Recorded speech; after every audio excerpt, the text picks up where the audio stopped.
Well, if it is our wonderful podcast listener, the ones that all of us on hams love the most. Dana here to give you a little gentle reminder to hit up our friends at Standard Heating and Air Conditioning and tune up that AC before it fully turns into crotch soup season. June through August are Standard's busy season for getting AC units up to snuff, so get ahead of the curve and have them ensure you don't have a summer where you pit out every shirt you own. Book in May during their pre-summer heat savings event, and you'll beat the rush and save yourself some walking around money. Call Standard Heating today or visit standardheating.com. Enjoy the show. We sincerely appreciate you checking us out each and every day. 93X Half-Assed Morning Show. Put it in reverse, Terry. Put it in reverse. 93X rocks. Oh, Lord, please. 93X. I was reading something about a guy who brought a peanut butter and jelly sandwich to the bar because he's too cheap to buy bar food. That's ridiculous. Anybody have any thoughts on that? See, a lot of folks would just throw you out for that. A lot of folks don't notice, I suppose.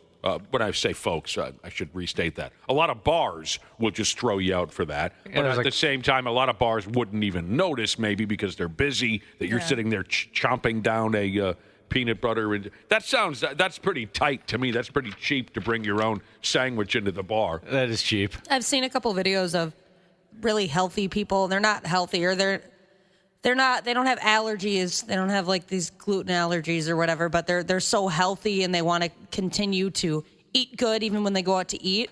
So they will like bring their own little healthy tortilla chips and won't eat the ones that they bring to the table. And it's like, oh, just don't go out. You're ruining it. These places are not for you.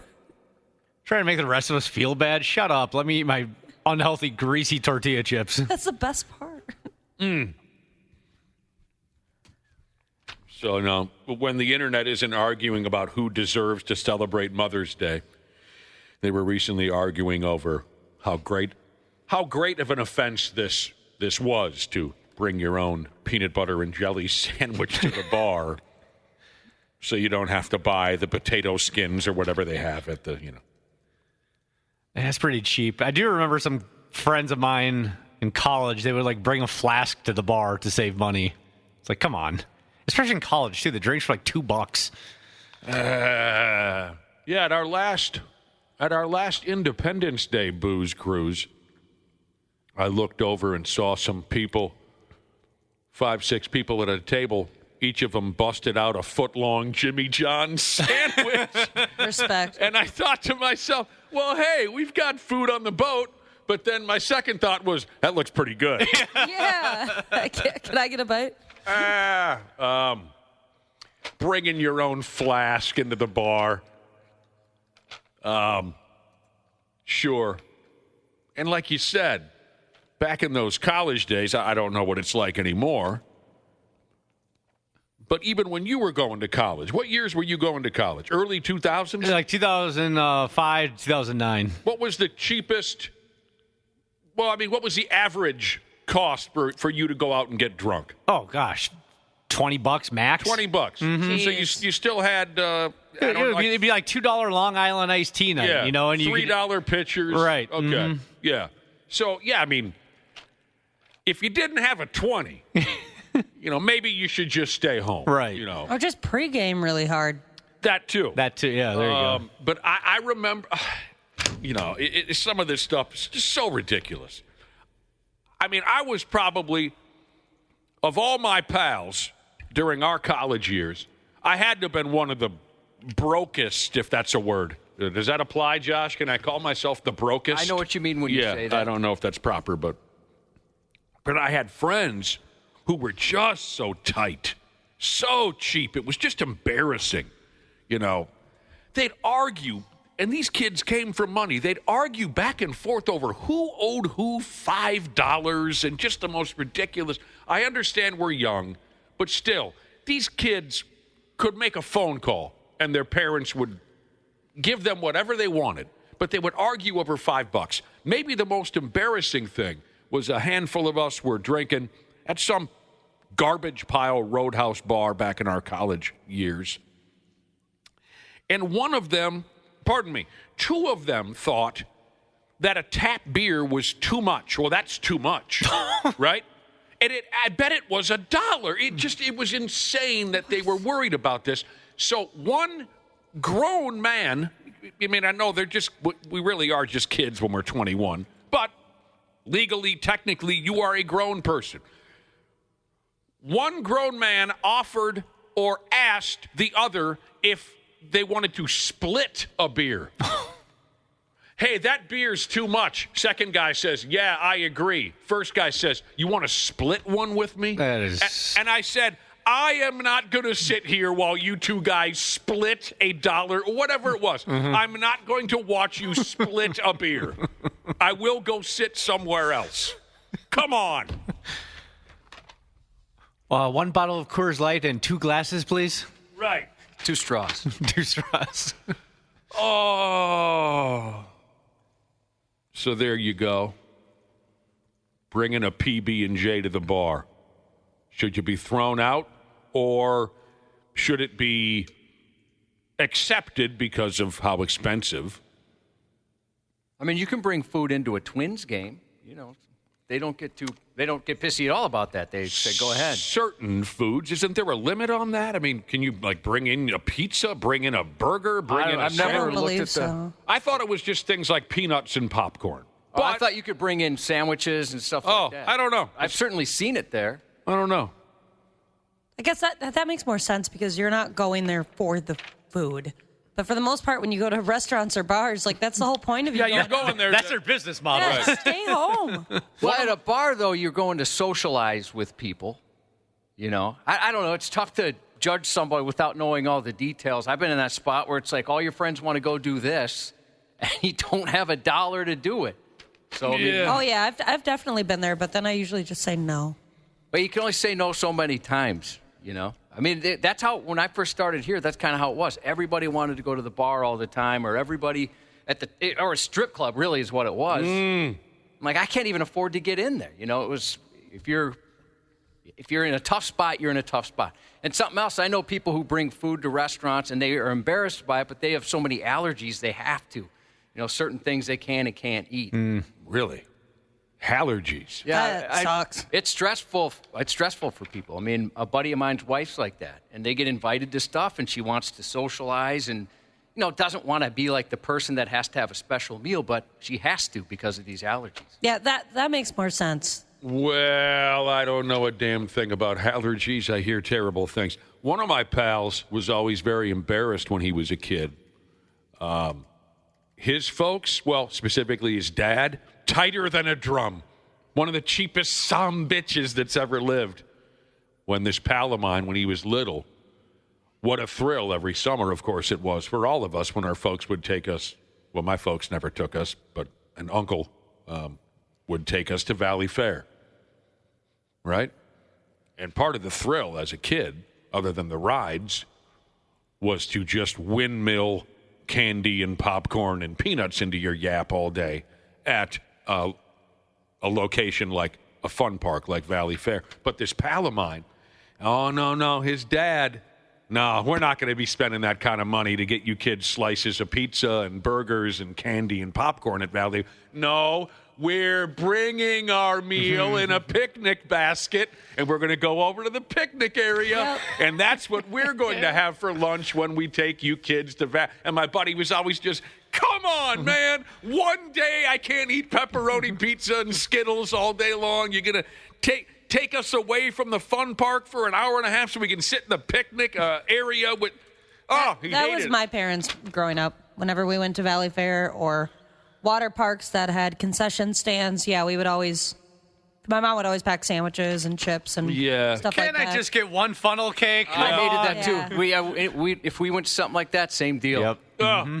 At the state fair, we just load up on the 5-cent milk. Never got anything else. Yeah, this pal of mine was pretty pissed. And his dad would drag it out, too, you know what I mean? All a kid wants to do is just ram that stupid peanut butter sandwich down their yap and run back to the rides, and his dad would milk it. Oh. Is everybody okay? Got enough sunscreen on? Hurry up, Dad. Yeah, that's how it goes. You guys taught me that you could bring stuff into the Twins game. That's life-changing for me.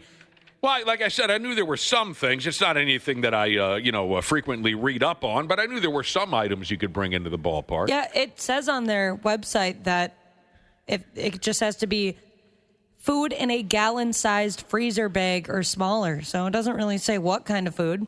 Bring like a freezer bag full of spaghetti. You guys got a microwave around here somewhere? Poon Hound in Mound Jesus mentions an experience he had at a restaurant. Says he was sitting around having a couple of beers. Guy next to him orders the $5 hamburger, and then that guy pulled a slice of cheese out of his pocket and put it on the burger. Ashley carried around cheese in her purse. Do you still carry around purse cheese? No, I don't carry around a purse anymore. Not anymore? Nope. I have, or I guess I don't have it on me now, but I usually have some type of Tabasco sauce on me, some different size of Tabasco sauce. Mostly, that's because like I feel awkward. I always feel like I'm bothering them when I ask for Tabasco sauce. This person here wants to know how much for one rib? How much is, what was it? Was it 25 cents? I can't remember how much it was for one rib. But it wasn't much. You know, it was less than I would have guessed. It was very reasonable. I want to be wined and dined at 69. 93X Half-Assed Morning Show. Do you want a couple of jokes that I found on social media? You want me to throw them your way? I love jokes. I was on the Chive yesterday. I do like to hang out on that website, the Chive. There's college girls in their underwear. Sure. I bet that's the number one website you go to. I do Chive. spend a lot of time there. Yeah. Like I said, there are college girls in their underwear. But also plenty of other fun articles to mess around with. And one subject they brought up on that website, there was a couple things that grabbed me yesterday.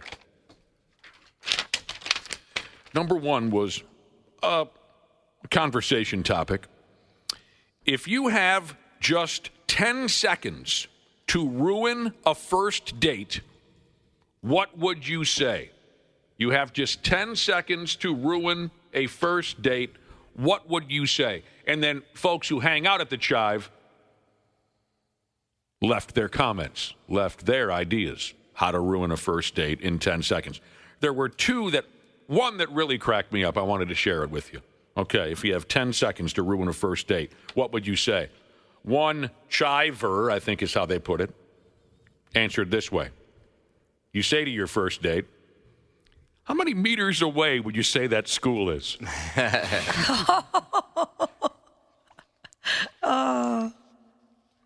And the other, does anyone know where you are right now? Oh, jeez. That would be absolutely terrifying to hear. Like, is there anyone that knows that you're out with me? Anyone? Yes, everybody.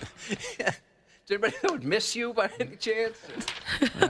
Ashley, did you ever do that move where you might have a friend be also at the bar that you're meeting a new guy at or something? No, I probably should have, but I've been the phone call where I've had a girlfriend say, hey, call me at this particular time. Mm-hmm. And so if they'd say, I mean, this is pre-text, right? Yeah. Mm-hmm. So they'd have an out. Like, I got to go. That was my boss. I got called into work or whatever, if they needed it. You had an agreement with a gal friend of yours. Yeah. She was going out on a date. And I'd call at a particular time, maybe let's say half hour into the date or whatever, and then she could have an excuse if she needed it. Okay. I was terrifyingly too trusting of complete strangers when I was dating. Oh, yeah? Yeah, I was actually just the other day, I was thinking about this guy that I went out on a date with, and then he drove me home. And as he was driving me home, I fell asleep because I was tired. Oh, yeah? And eventually, I woke up and I gave him the wrong directions. I remember doing that. And I was like, oh, shoot, actually, I don't live over here. I live over there. But I was thinking, he could have took me anywhere. Yeah. I was passed out. You fell asleep or you passed out? I fell asleep. I was very, very sleepy. And before you fell asleep, you gave him the wrong address to your home? Yeah, it was when I was in the process of moving. I was moving around. So then when you woke up, where were the two of you? We were we weren't that too far, or that was weird. We weren't too far from where I did live, but he was just going in the wrong direction. Okay. I was like, oh, wait, no, you got to turn around. And it's actually that way. It dawned on you this man was a complete stranger before you went out on this date. So it was a blind date? Yeah. Do you realize, Ashley, you could have woke up on a table covered in cling wrap like out of Dexter? Yeah, and I think about that. Or even my now fiance. Obviously, Covered we were in cling wrap. I don't even know what that means, but it sounds great It's coming out. great if you watch Dexter. Never saw it. My now fiance, when I first met him in person, we were obviously messaging for a couple weeks before I met him, but I just went over to his house at like 11 p.m. at night. I thought, whatever. What's the worst that could that's happen? a booty call, right? You realize that, correct? Yeah. I mean, there's a lot of people who have been doing that for years now with that Tinder. You want to bang? Sure. What's your address? But you shouldn't be doing stuff No, you like should that not do anymore. that. No. I was way too trustworthy of men that I had no idea who they really were. It's a dangerous game to play. Yeah. I can say, Ashley, that I also took some serious friggin' chances.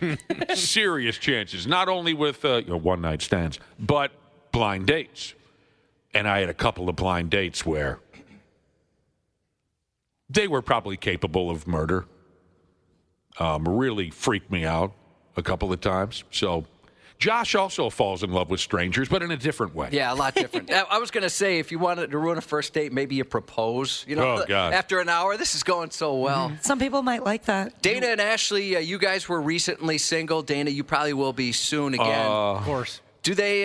Do you guys stalk the online? Look up a ton of stuff online before you go out with somebody at this point? I have a very good friend that's a lawyer, and she's good at that type of thing, and she does the research for me. Also, she does do that. Yeah. Yeah, there I creep. was one where this was a very random late night Instagram thing. She messaged me, "Hey, I think you live in this neighborhood. Can I come over?" And I said, "Sure."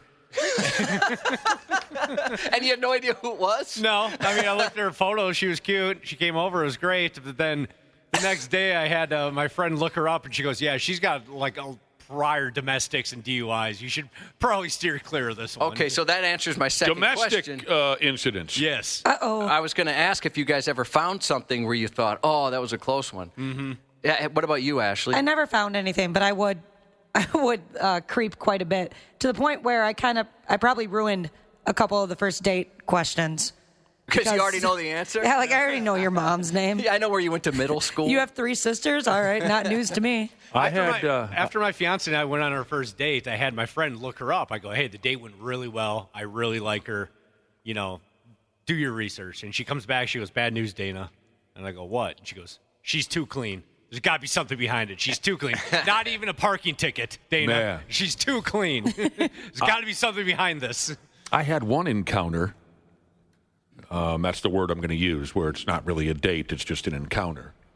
Where then, I don't know, a couple months later, and I think we only encountered each other once.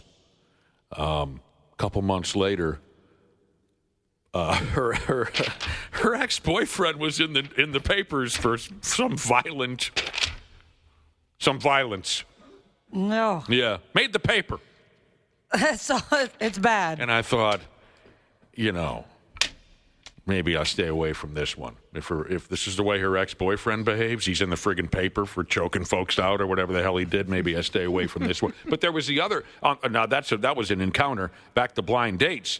I did set up a blind date once over the telephone with a gal who promised she looked like Janet Jackson. And I said, "Control." In the end, she looked more like Freddie Jackson. No, honestly, there was one blind date where the gal told me, "Meet me at this bar. You'll know it's me because I look a lot like Lindsay Lohan." And I said, "Wow, we will." Oh, and you were, at one point, really into Lindsay Lohan. Yes. And I went to the bar, and I did 6 laps around that joint, and I didn't see anybody who looked like Lindsay Lohan. You want to know why, Ashley? Why? Because she looked nothing like Lindsay Lohan. More like Freddie Jackson. No. More like Freddie Jackson. I didn't see that coming at all. Control. I remember that story. Yeah. That's so bold. I drove up to stinking, I don't know, Malacca or something. I don't know. Drove all the way Lindsay, you look like Lindsay Lohan. I said, I'll be there a half hour early. That's like me saying, it's like me saying, hey, I look like Megan Fox. You'll know when you get there. I'd be like, well, okay. Yeah, I had half BS. a beer. I lasted half a beer, Josh, and I walked out of the joint. You think she really believed it, or she was trying to reel you in? I think she was crazy enough to believe it. Oh, is that right? Control. Yeah, that's a good tune. Yeah. Half-assed morning show. Due to some sexual content, parental discretion is advised. On 93X. Josh and I earlier teased our old Mardi Gras story, and we never got around to it, where Josh almost had to beat a guy to death over Mardi Gras. And strangely enough, we were not in New Orleans. We were in Jamaica, if I'm not mistaken. Do you remember? Yes, am I accurate with that? You're right, 100% right. We were in Jamaica. We were broadcasting live, promoting some liquor or something. You guys know how that stuff goes. We were promoting Hedonism too, Janelle. We were promoting the resort itself. Yeah. Oh, okay. So there's a nude side and a prude side and then a purgatory right in the middle. You've heard our stories about Where hedonism. would you end up, Janelle? I have never heard this. You've never heard our hedonism? Oh, you got to hear about Nick's experience in an orgy on the beach. It's a dark It's like a experience. sponsored trip. Yes. Oh my God. Back Yes. when radio had money, Oh, my God. we had gone a couple times. We went 2 years in a row. I mean, Right. and you'd be in a bar, and they had a like a clear water slide that went through the bar. Yeah. And you just see butt after butt after butt spinning around this bar. We could tell you hedonism stories all friggin' day long. My behavior was disgusting. We learned that that European guys love genital piercings. There was so much of that. It was pretty wild. But the Mardi Gras related story was, okay, thank you, Josh. I'd totally forgotten. We were promoting the resort that we were staying at, Hedonism. And it was a riot. I'm ashamed of myself for a few things. You definitely enjoyed yourself. Totally out of control the entire time. I had to remind Nick on day 3 that the show started at 5:40. We'd be knocking on different, like, tiki huts looking for Nick. I walked to our broadcast booth from a different room every morning. Yeah, he's not kidding. And I walked over at about 7:45, 10 to 8. It was just horrible. But I did not care about my job at the time. And they kept plying you with as much red stripe as you could drink. I never had anything other than... Anyway, there was this whack bag jagoff who was bothering us all 3 days of our broadcasting because, yes, we were down there during... like pre-Mardi Gras, so February, right? In the weeks leading up to actual Mardi Gras. Yep. And this guy would, we're doing our local show, but just from a different location. And we're promoting hedonism along the way. Of course, for our listeners back at home, we're trying to make the show sound normal. And there was a lot going on. I mean, Lots so going on. Naked people everywhere. Everyone's drunk. But of course, the goal is to still do your regular show. Well, this effing guy would not shut his yap about how we should be talking more about Mardi Gras, because that's what's happening right now in New Orleans. Because he was from there. Because he's from there, and it's the greatest party of all time. And it's like, dude, we've got other things we have to deal with. He's yelling at us. He was an obstinate prick. And finally, we had enough of this. One morning, I don't think we broadcast this morning. This was our one day to sleep in, and then we were leaving later that evening. I woke up so brutally hungover. I can barely walk, see, talk, anything. I walk over. Josh is sitting in a little bar area that serves food, beautiful Jamaica.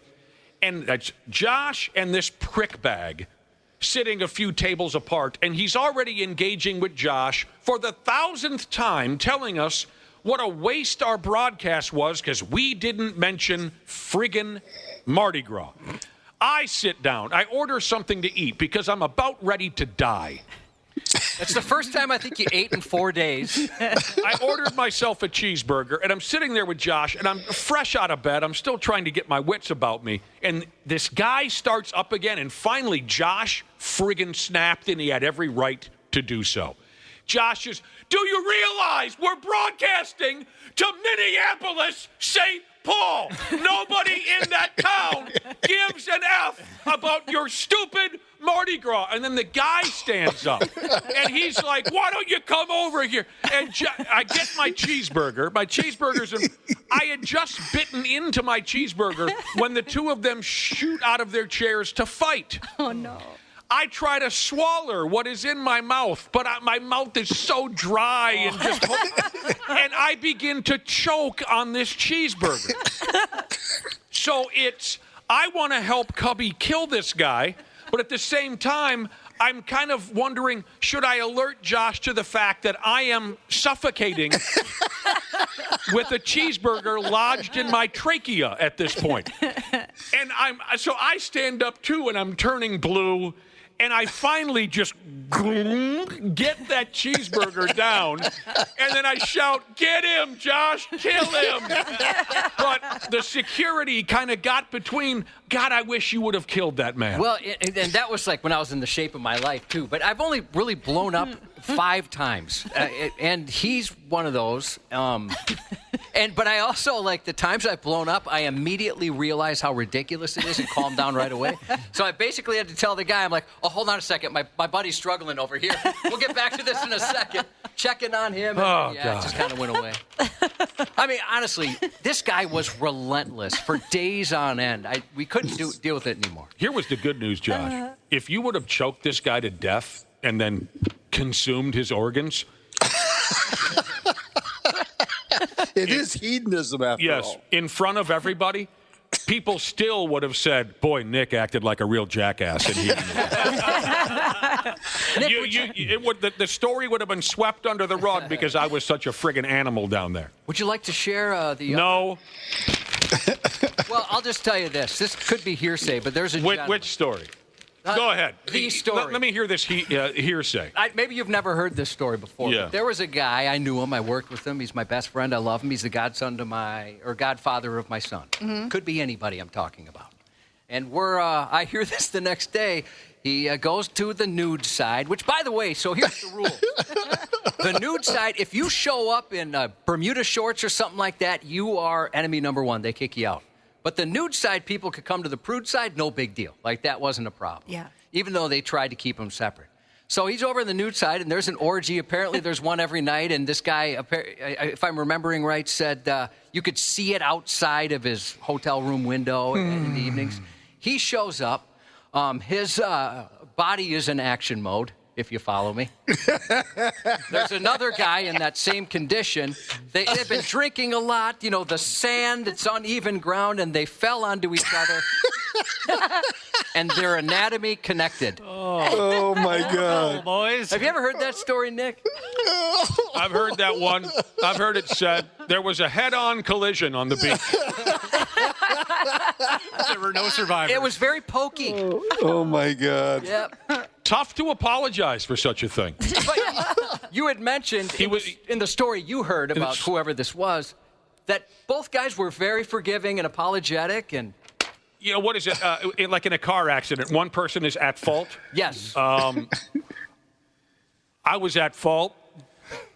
And what do you call the other person in that car? The victim was very forgiving. Very forgiving. I thought, they're going to throw me out of here. They're going to arrest me. You don't. One man's penis doesn't fall onto another man's penis without some kind of trouble. But there was no trouble. He was very forgiving. Yeah. You said he couldn't have been nice. You guys just exchanged insurance information, went on your way. Yes, we did. And that was it. No need calling the cops. There was no real damage. No. We checked for damage. There was no damage. Just your souls. This guy really wants me to melt down here. Millwright Mobile Welder Jesus says, you know, if you would have put some ketchup on that hamburger, you probably could have got it down a little easier. Not wrong. Zelda Master Jesus said, gosh, that's a crazy story. But you guys really should talk more about Mardi Gras. It was only on those trips that we took where Josh would run out of patience with people. Yeah, those were 2 out of the 5 times in my whole life. Yes, because we didn't like to travel. The broadcasts were very, of course you're drinking and carrying on, but still the broadcasts were kind of stressful. Right. You know, we were out of our element. There were things that went on that, hell, by the time we were ready to get out of there, we were not in the greatest moods. Josh just wanted to be home. I felt like garbage. So there's reasons why our patience ran a little thin. There was also that time you were going to stab that guy from New York, but whatever. In that case, we were we were in the Virgin Islands for Jose Cuervo. They rented or leased an island called the Cuervo Nation, and so we went there, and they they had a lot of really nice people there, and there was a couple that weren't, and they were very demeaning. It was like they had different divisions of the country, right, show up at different times, and we were with Midwest folks, and they were very demeaning. All the coastal guys were very demeaning to us from day one. They just were kind of acting like it was a joke. The New York and Boston and L.A. people, they never stop reminding us about how they're the bigger market and the Midwest flyover states, and we're New York and we're L.A., and we wanted to kill them. Gross. Yeah. So, I mean, it was, 3-4 days of this, and then we're stuck on this little boat with this guy from New York who was the most obnoxious, and he kept telling us how New York's the best at everything. Everything. I don't want to yell, but I'll let you finish the story, Nick. So we'd heard from this guy all friggin' week, just like the Mardi Gras guy, about New York this, New York that. And we just wanted to be left alone on our final night. And here comes Dinkus. And he says... Yeah, like I said, he was so... demeaning the whole time. Yeah. Talked down to us like we were idiots. And he says, and as soon as he walked into the little part of the boat Josh and I were sitting on, I just said to myself, oh, this is it, And the guy says, I bet you guys are antsy to get home, huh? And we said, yeah, it's been a long trip. Yeah, we do love going home. Yeah, we are. We're looking forward to it. And he says, yeah, me too. When I get home, I'm going to have I'll tell you what I'm going to have. I'm going to have some Chinese food. And I'll tell you what, in New York City, best Chinese food in the world. And Josh shoots out of his chair and says, is that right? Have you ever heard of China? I wanted to know. You son of a bitch, leave us alone. How is the Chinese food in New York better than it is in China? You gotta tell me. Oh my God. And again, I'm like, Josh, sit down. But don't really sit down. Choke this guy to death. But sit down. God. It's going to be... We get on the airplane, and we felt shame. Yeah. You always do if you lose your cool.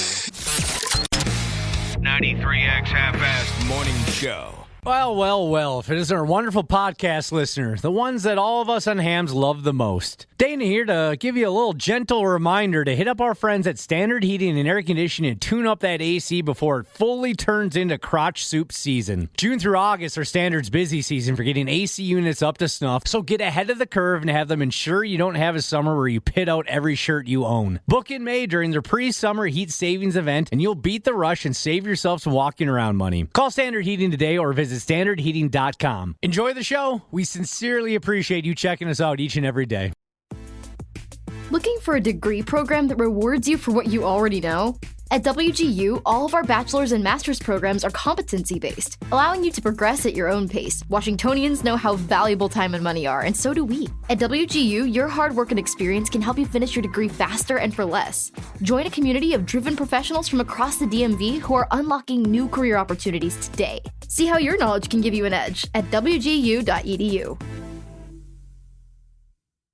Nightly Scroll with Haley Caronia. I'm Haley Caronia. I scroll with the homies here in the live chat, and I love my long scrolls on my phone at night. The show is literally called Nightly Scroll. My screen time has reached astronomical levels, but I do it to get all of the videos and all of the content that you won't find anywhere else. I don't want to be surrounded by an echo chamber, so I hope you join me. Someone just said the show is great. Keep it up. Thank you. I will.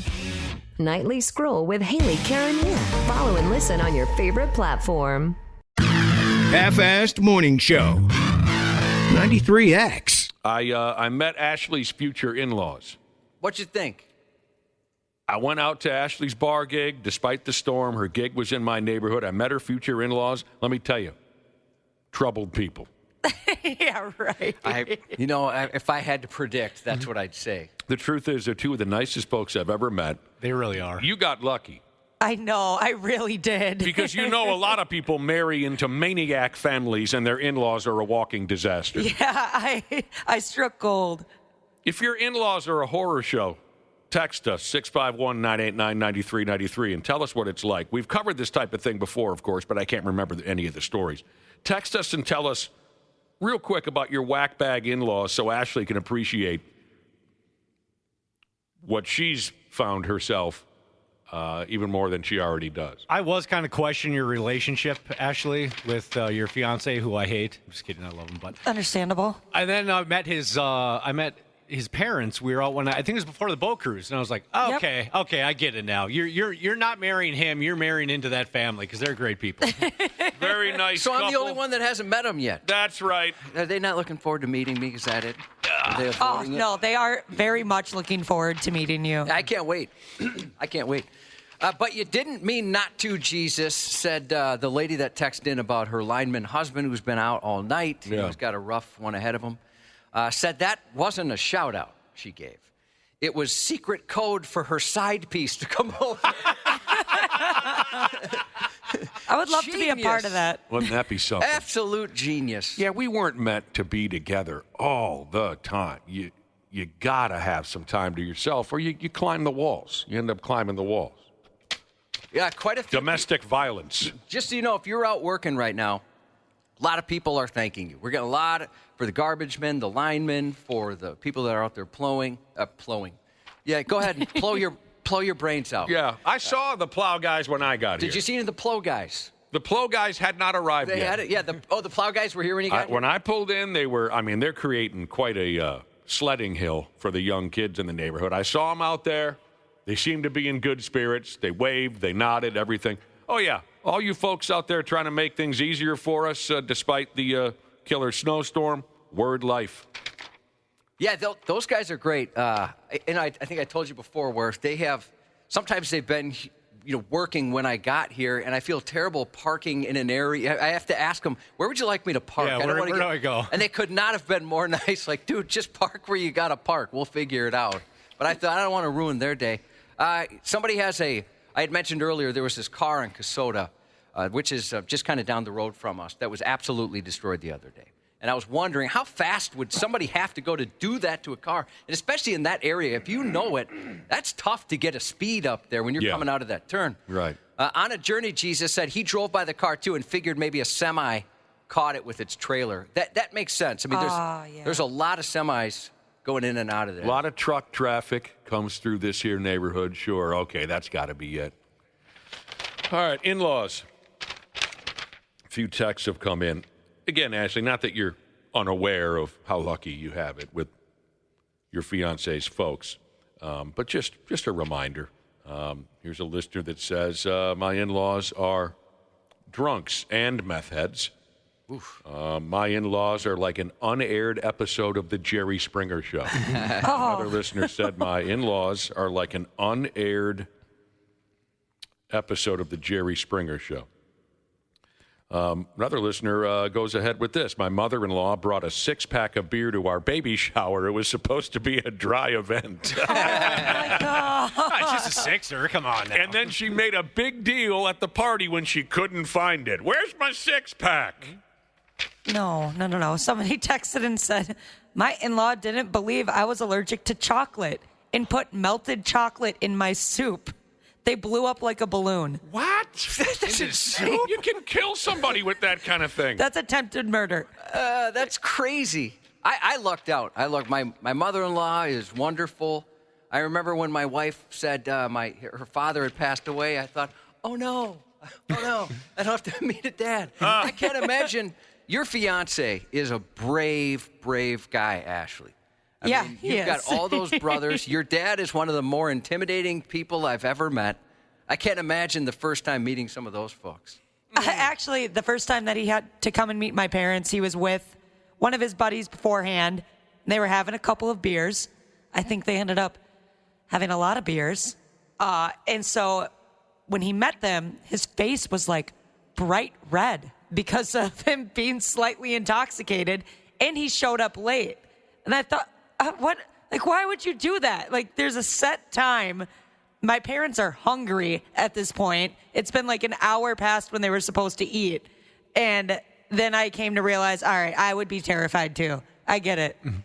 So, I mean, what's your dad like when you meet somebody that you realize, okay, this is a real relationship? Is he really hard on the person or No, not? my dad can come across as a quiet guy, and that can be intimidating for some people. Because you're wondering what he's thinking. Oh, yeah. Yep. And Is he plotting something? He looks like an average tough, or above average tough guy, I should say. But my dad is a scare me. sweetheart. He really is. He's a sweetie, but he definitely doesn't play about his baby girl. I wouldn't think so. I could tell the minute that we met that he was that,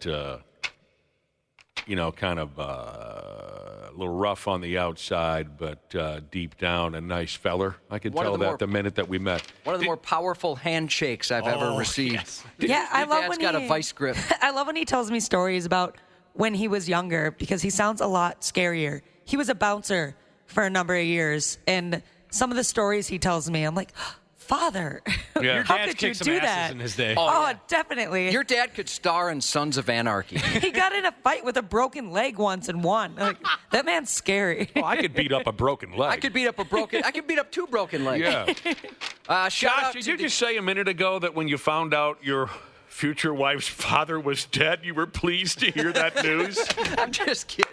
Well, no, I understand. But Because, there is a little relief, like, okay, it's got one parent. Of course. But no, of course not. I mean, of course, you weren't pleased to hear that news, but there is some measure of relief there because you don't know what the dad's going to think of you. You don't know what kind of person they are. I never liked meeting the dad, especially because you know that they know what's probably going on in your relationship, right? And they're looking at you and you're looking at them. And I would try and seem like the most asexual guy in the entire world. Like, You've mentioned this before, I think, on this here radio program where meeting significant others' fathers was a stressful thing for you. Certainly, yeah. And, because that's kind of how it was at our house, right? My dad taught me to be very fearful. Don't be ashamed. I mean, I'm the guy who's made it very clear that, at least this is what I was taught as a child. My dad and his buddies would tell us young guys, they'd say, boys, here's what you're going for. When you get older, this is what you're going for. A woman with a large chest, money, and a heart problem, a serious heart problem. And preferably both of their parents are dead. This is the advice that I received as a child, and I'm sticking with it. Yeah, Josh, you had 0 dads to meet. In my relationship, my wife, she has 3 dads. 3 dads that I need to. How does somebody have 3 dads? She has the biological dad, of course. Right, give me a pen and a piece of paper. I need to keep You're gonna need track an of it. abacus? Okay, she has a biological scientific dad. calculator. Yeah. Go ahead. That's one. And then a stepdad. A stepdad who she grew up with, throughout her youth, and then her mom and her stepdad got divorced in college. No. Oh God. And now In college? What? When she was in college. Oh, God. I was going to say, how young did they get married? Okay, so she's got a biological dad. Yes. And then a stepdad comes into her life. And then now a third stepdad, or a second stepdad, so that makes 3 dads. That's ridiculous. Do you get along with all 3? All and be 3 honest? of them are absolutely wonderful. Yeah, be honest. Truly, I do. She's already agreed to marry you. We're in wedding month right now. I think at the end of the month we're getting married. So I know some people who could use a decent father figure, and your fiance is hogging 3 of them. That's true. There's some poor kids that grow up without one dad. Yeah. I got a couple of buddies in their mid-50s who could still use a decent father figure in their life. I'll pass along their numbers. Have you guys extended the aisle for all these people that are going to walk her down it? Well, there was a big debate about who was going to walk down and, that type of thing. All right, fine, I'll do it. Just tell us how many. How many are walking Nick her and down? Josh will walk her down. I'd be happy to. Yeah, I think that would be nice. It'd be classy. Or, you know what, I want to walk you down. That would be nice. I would like that. How many are going to walk her down? Her mom and dad, her biological mom. Gotcha. Obviously, one mom and then biological dad.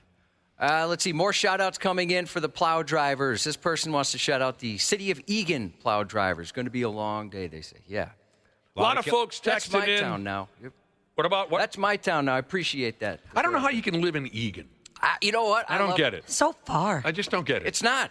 It's not really fun. isn't. I never go over there because I'm like, it's like a whole 40 minutes. I don't get it. I'll tell you what. So I grew up in Minneapolis. I moved out when I was 24, and I remember living there thinking, why would anybody not want to live in Minneapolis? Just growing up there. Like, I don't understand it. Then I moved out. I'm like, oh, yeah, I get it. Mm-hmm. Now I totally understand. This is nice. Parking is so easy. It's so many less people. Yeah, I totally understand. Wow, a listener has just blown my friggin' mind via the text messages here. We got a lot of different subjects happening at once, and that makes it fun. Some folks are texting in about their nightmare in-laws. Some folks are texting in about the weather, of course. And then I just brought up a minute ago that when I was a young kid, I was taught by my dad and his hillbilly friends that when I get older, the type of women I should go for are the ones who are large-chested, they've got money, and they've got a dangerous and near-fatal heart condition. A listener just texted in and said, do you think maybe your wife was looking for the same thing when she considered marrying me? Now, here are the comparisons. You might be a little confused. I do have aggressive nipples. I've been told I have aggressive nipples. That's wrong. I got a few bucks in my pocket. There's no doubt about that. They're stately. From Wyzetta, for Christ's sake. I got a few bucks in my pocket. And I have a heart condition. Is there a chance that my wife had the same? Are you following where I'm going with this? Yeah, she, I don't know if you're aware. Well, no, I know you're aware of this because she told me your wife and I were texting yesterday, and she is concerned about what you're doing to your body that could cause some man boobs to develop. Are you familiar with what I'm talking about? No. There's a product you use that What? she's been telling you it's full of endocrine disruptors, if I'm pronouncing that right. All right. We might need an extra break for this. One more time now. You and my wife texted. Yes. And she said she's concerned about me. There's a product you use that she said, I've told him it's just full of endocrine disruptors. Hopefully I'm pronouncing endocrine correctly. And that can cause man boobs. She did not tell me that. Oh, she hasn't talked to you about that? I love that even more. It's behind your back. Because I don't want my endocrine disrupted, not even knowing what product are we talking about? Well, I don't want to, besmirch a product, but it's a fragrance that you use. My Axe body spray? She's BSing. I don't know what she's talking She's about. She's BSing. I'm not going to throw a name out, but she does look for that. And I thought it was quite rude. A while back, 3 of my buddies went on some kind of a tropical vacation with all of their wives, right? And there was a picture up on social media that she showed me, my wife showed me, of my 3 high school pals. They're in a pool, shirts off. They all got a beer in their hand, and the caption was, "Yay, we're vacationing in Mexico," or whatever, right? There they are, 3 smiling, happy suckers in their 50s. And I said, "Oh, it's a great picture of the boys." And what does my friggin' wife says? She says, "I'm seeing a lot of breast tissue there." What's her deal with man boobs? And I said, "What? What the hell kind of a thing is that to say?" I love that. And then she called me out and I said, "I do not have breast tissue." Oh, man, I feel like you need to wear a sports bra next time I see your wife. Yeah. She's looking, Dana. I just thought, what kind of cold-blooded ass? Here's these 3 guys having a good time. I'm seeing a lot of breast tissue there. She rules. And I said, "Show me your breast tissue, for Christ's sake." Yeah, it's a hell of a deal. One person on the topic of nightmare in-laws, they admitted that their parents are the nightmare in-laws, and that their significant other is a saint for dealing with them. Oh, wow. Yeah, it can take different angles. There's no question about that. The 93X Half-Assed Morning Show. You know that jerk across the street who's always got it in for me? Every year, that guy waits to see what decorations I put out and then finds a way to top me. I string lights, he strings better lights. I put out Frosty, he puts out an Elf Village. I put out Dracula, he does nothing, and I look like a jackass. 93X. 2,000 people were asked about this. What is the toughest job in America? And here we go. Here come the text messages. The top 10 all involve at least 2 of these 4 things. The top 10 all involve at least 2 of these 4 things. They're physically, how should I say this? They're physically demanding. Me and my fiance did some landscaping this past weekend. Oh, man, me too, when I can still feel it. Yeah, it was probably, like 8 hours both days, maybe a little bit less. Oh, come on. On Sunday night when we were all finished, he looked at me and he said, I have so much respect for the people that have to do this stuff every day because I would die. I loved it. I did that for several years. I really did love it, but I can't, there's no way I could do it anymore. I bet you were just yoked. Well, I was at the time, yeah. But I don't know how you could enjoy that gig at any age. It was as much as I'm an avid indoorsman. I did love working outdoors, doing that moving job. rocks and that I hated. planting this and raking that. And I bet you were bronze. Awful. The two things. No, I just go from pasty white to burned. Yeah, he'd be the first bronzed Irishman in the history of mankind. True. Yeah, Ashley, rock. I hated rock, and digging rock and moving rock. That really sucked, and it was always me, right? I was the newest guy, so I had to do the most of that. And it was probably so hot. Oh, it got crazy hot. What about boulder walls? Did you ever do boulder walls? I loved boulder walls. Did you? I hated those. Did you really? Yeah. Why? I don't know. It was just heavy, and I could, all of a sudden you think you had it stacked just right, and then one would fall, and then you're kind of starting over. I found it very frustrating. I like doing that, but I hated rock, and I hated the days we'd do concrete work because, and that was infrequent. We usually did pavers and stuff like that. But the days we did, everybody hated each other's guts. It brought out the worst in all of us. Even when I was 18, there wasn't enough money in the world to go out and do that. I wonder if you'd like it if you did it. I loved mowing lawns. Was one of my all-time favorite jobs. Oh, that could be fun. I loved mowing lawns. Well, sitting on a riding lawnmower, yeah, I'll do that. We had the push ones. No, I'll turn that down. I hated that when I was a kid. I hated it as an adult. Push mowers, landscaping. You guys go right ahead. Okay. The top 10 toughest jobs in America all involve at least two of these four things. They're physically demanding. They have long hours. They involve high-stakes decisions.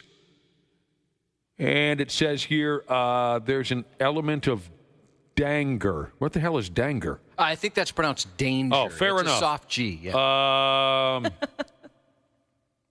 Do you have one of the toughest jobs in America? Here's the top 10.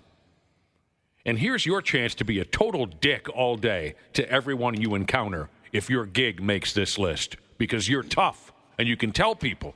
It's been proven. It's made a list. From 10 to onesies. Number 10, oil worker. I'll bet. Yeah. Looks tough. Definitely looks difficult in the movies. Friggin' oil worker. That's how they sound. Yeah, you got to. Did you know that?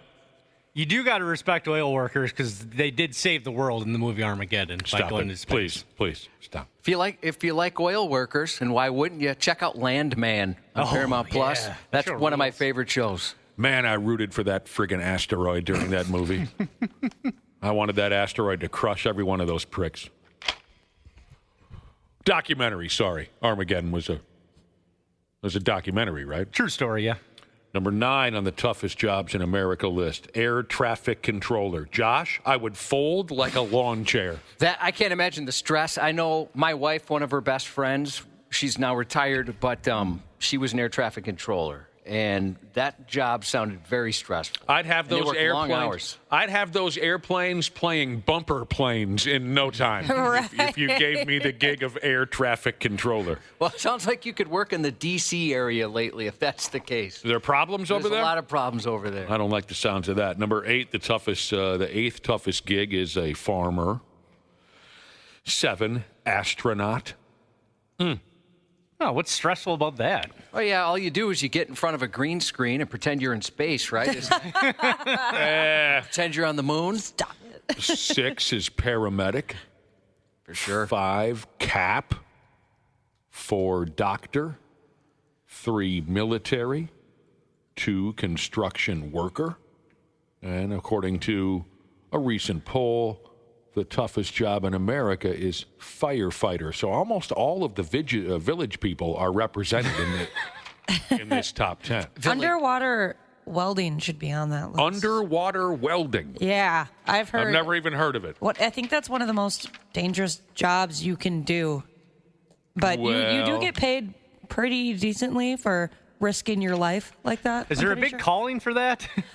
I'm not too How many sure. underwater welding positions are available right now? I'm not exactly sure, Dana. That sounds very, very difficult, and I believe it should have made this list. If you're underwater doing anything.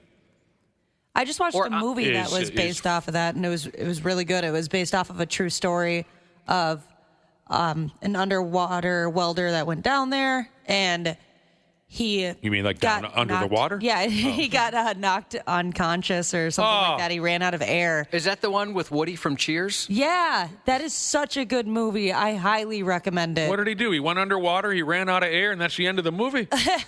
No, so he was... like I said, it was based on a true story, so I believe that he was out of air for something along like 30 minutes. And I won't spoil the end, but they had to go down there and get him. And it seemed very, very tough and stressful. I don't know. Were they able to blow up the asteroid, though? Yeah, in the end, they did. Okay. It was good. I also think maybe, those deep water fishermen, some of those shows, Deadliest Catch and whatever, that looks like it's a pretty tough gig. Anything on the ocean. Screw that. Whatever, they're fishing. I've gone fishing. Remember when... It's not that difficult. My dad and I went to a little walleye fishing. What's the big deal? Remember when underwater basket weaving was a big joke back in our day? I do, yes. I forgot about that. I remember a jag-off teacher throwing that at us once in a while. Okay, the rest of the top 20 toughest jobs, if you want to keep going, nurse, roofer, electrician, home builder, engineer. There's teacher, as we're celebrating National Teacher Appreciation Day today. Pilot, lawyer, woodworker, and installing drywall. Yeah, those peckerheads are crazy. Oh, man, just when they do the ceilings and stuff, I bet their shoulders are burning. Mm-hmm. I can't even imagine. There's a lot that could be on this list, I think. I don't think this is a bad list, but I think you could add a lot more. You did say that construction worker, that was harder than being an electrician, right? Well, according to this poll. All right, I just wanted to make that clear for the audience. As in, you agree? That'll be fun. That'll be fun on the job sites today. Oh, I'll tell you what. One of my best friends, he's an electrical contractor, right? So he owns a company where he's an electrician, and they get so much crap. Now he's got a great attitude about it, but they get a lot of crap. Sparkies. Yeah, they hear that a lot. You're right, Josh. There are plenty of gigs that could also have fallen into this list of the toughest jobs in America. There's only room for 20 here. Here's a text message from Grantsburg Logger Jesus, and he wants to know how the hell logging is not on my bitch list. I don't know. What, cutting down a tree? I saw my buddy Curtis cut down a tree once. No big deal. A little different than logging, but sure. Come on, Curtis. He made logs out of the tree. He cut the tree down. He turned it into logs. 911 operator, people are saying, yeah, I couldn't handle that stress. And not to mention just probably crying quite a bit on the job. I mean, nobody's calling in there with good news. Or just having to be on the phone in general. Oh, yeah. Can you text me? Yeah. Oh, this could have been a text. Yeah. Oh, I like being on the telephone. House cleaner, Shotgun Messiah Jesus said, good morning. Good morning to you. I just fired myself from cleaning my house. I didn't like my attitude, and I got caught drinking on the job again. God. Wasn't qualified. Tough gigs out there, Cubby. Tough gigs. We got a pretty good one here. Pretty good one overall. At least when it comes to physical stress. Well, I don't know, man. I saw you take a paper cut once that would kill most men. I don't want to talk about my paper cut. It just makes me weak in the knees. That was such a terrible paper cut. I remember the day. It's March 11th, 2006? 2007. 2007. I took that paper cut here in the building. Oh, God help us. You heard it from across the room. I heard your skin separating. He heard this. You know what I'm talking about? Paper cuts. What happened? Did we lose the audience? Yeah, just when you thought your job was tough, Nick had a paper cut. 18 years ago. Dude, I mean, it was bad. But it could happen again at any time. It was very really bad. stingy when they're in their folds. It was very stinging. This was around this time in the morning. It was around 6 a.m., I remember. So we still had 3 hours of broadcasting remaining, and I had this friggin' paper cut in the webbing between my index finger and my thumb. That's rough, man. I don't know how you survive. So, save your texts about your friggin' supposedly tough gig. This is why we now have a paramedic standing by in the building in case something like that happens again. So much blood and so much tears, so much crying from me, not from you. You were very upset. I thought, well, this is it. Yeah. We're done. I was able to keep my composure. Butcher's Hack Jesus texted in to tell us what he does for a living. He says, I do concrete, and it's friggin' stupid. Oh, jeez. That would be a tough gig. And if you screw up, oh, no. There's no undo button there. Oh, that is so tough. Speaking of major injuries and tears, when we were checking in at the airport, Boston Logan, getting ready to come home on Saturday, the little handle that can go up and down on a suitcase? Sure. Yeah. I was closing that to put it up on the deal where they weigh it. You got your pecker in there, didn't you? No. That would never happen. It's too much of a button. You ever seen a movie theater dot, like that candy? The candy? Yeah, it's like that, but shorter. Oh, yeah. And far more red for some reason. But so as I'm pushing this thing down like a plunger, yeah, my fingers got caught in the... your what now?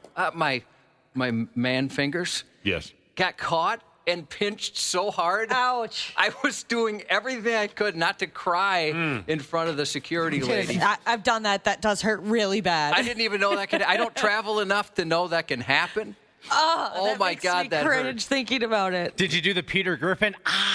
No, I tried to hide it, but it was very ouchy. That would have been it for your gym teaching career. How are you supposed to roll that ball out? Right, because that was my dominant hand. If your fingers are missing. Oh, well, there you go. What a crowd we got out there. There's some electricians in the listening audience who disagree with the assessment that their job is easy, and they're saying some unflattering things to other trades. They're fired up. Yeah, this is how it starts. Yeah, you just mentioned one person says this about their job, and then the other guy's got to go, well, what about my job? You could never do. And then the third guy comes in and says, neither one of you swinging D's could do my friggin' job. And then there's a problem. I love it, though. I think that most jobs, if not all jobs, are tougher than they look from the outside. I don't like any of them. There's not one job that I think is any better than the other. They all suck. God, I wish I would have been a trust fund baby douchebag. I think about that sometimes. How the hell? What the heck? I was born in the right town. I know you. Dude, you were so close. I'm from friggin' Wayzata. But I had to be from the other side of the tracks, not one of these trust fund bag of D's. I would have been the best trust fund baby ever. I would have been the best. I never would have faked it. You know what I mean? That's what irks me about a couple of my trust fund baby friends is they try to walk around town and act like they earned that money. I would have never been that guy. I would have absolutely been upfront and honest about where my money was coming from at all times. And I would have gotten everybody involved, so much so that at this point in my life, I'd be broke. I would have been the best trust fund jobless baby ever, but I just wasn't given that opportunity. Yeah. Sometimes I wonder, like, the level of douchebag that I might have been had I been a trust fund baby. I would hope that I wouldn't be, but you never know. It's a totally different lifestyle. No. We both grew up very similar, where every penny counted. Yeah. So I think that helped us be appreciative of I'm so appreciative of everything, really. I would have been a douche. I don't know. 100%. I don't see you being a douche. I think I would have done evil things with my money. If I could relive my life, I'd come out to shoot a trust fund baby. You should have married rich. I mean, that's what you always wanted to do. I did marry rich. Well, I know your wife does very well for herself. No, the first time I got married. Oh, that's true. That infuriates me. I married that you rich. had it Oh all. my God, I forgot. You married insane rich. I married into money. You had it all and you couldn't fake it, Nick. And then I walked away from it. That's so frustrating to me.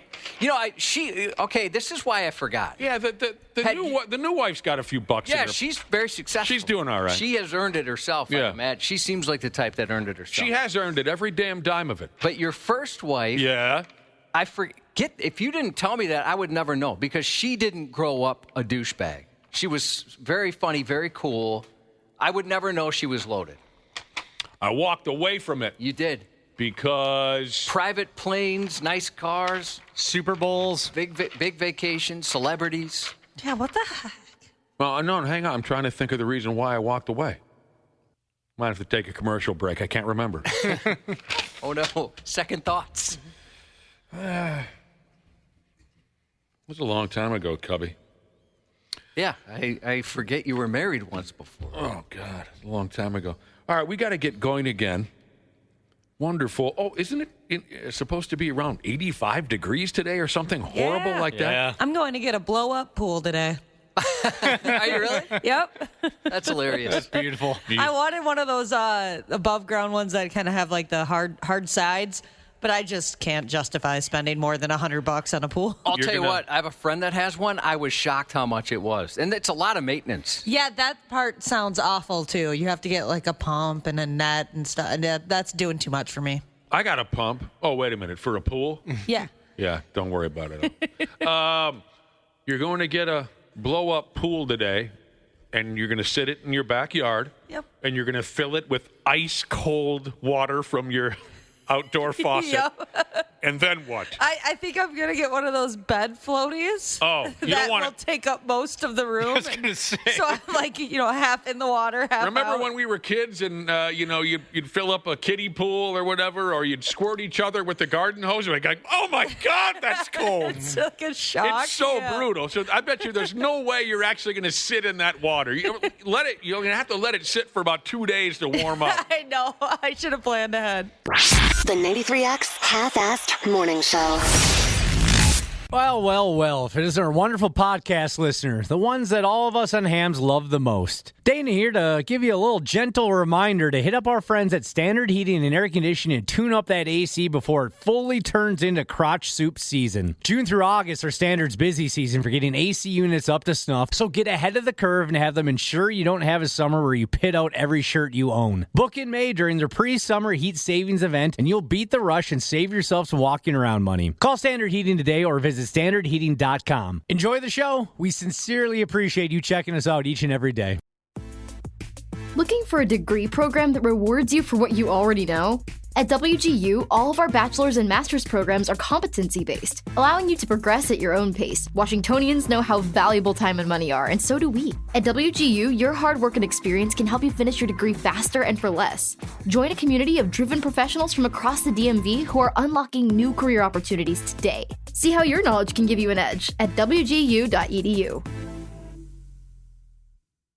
Nightly Scroll with Haley Carania. It is Haley Carania. I'm excited to be here because there's a lot to scroll through on X, on Instagram, on TikTok, on Truth Social. Love seeing you all in the chat before the show. I tried to jump in just a few minutes before to say hello. I love the chat interaction. Thank you for helping. Love all my homies that I get to scroll with. If you want to listen, Nightly Scroll with Haley is where you can find me. Just search that up and I will be there. We've got to spread the word far and wide.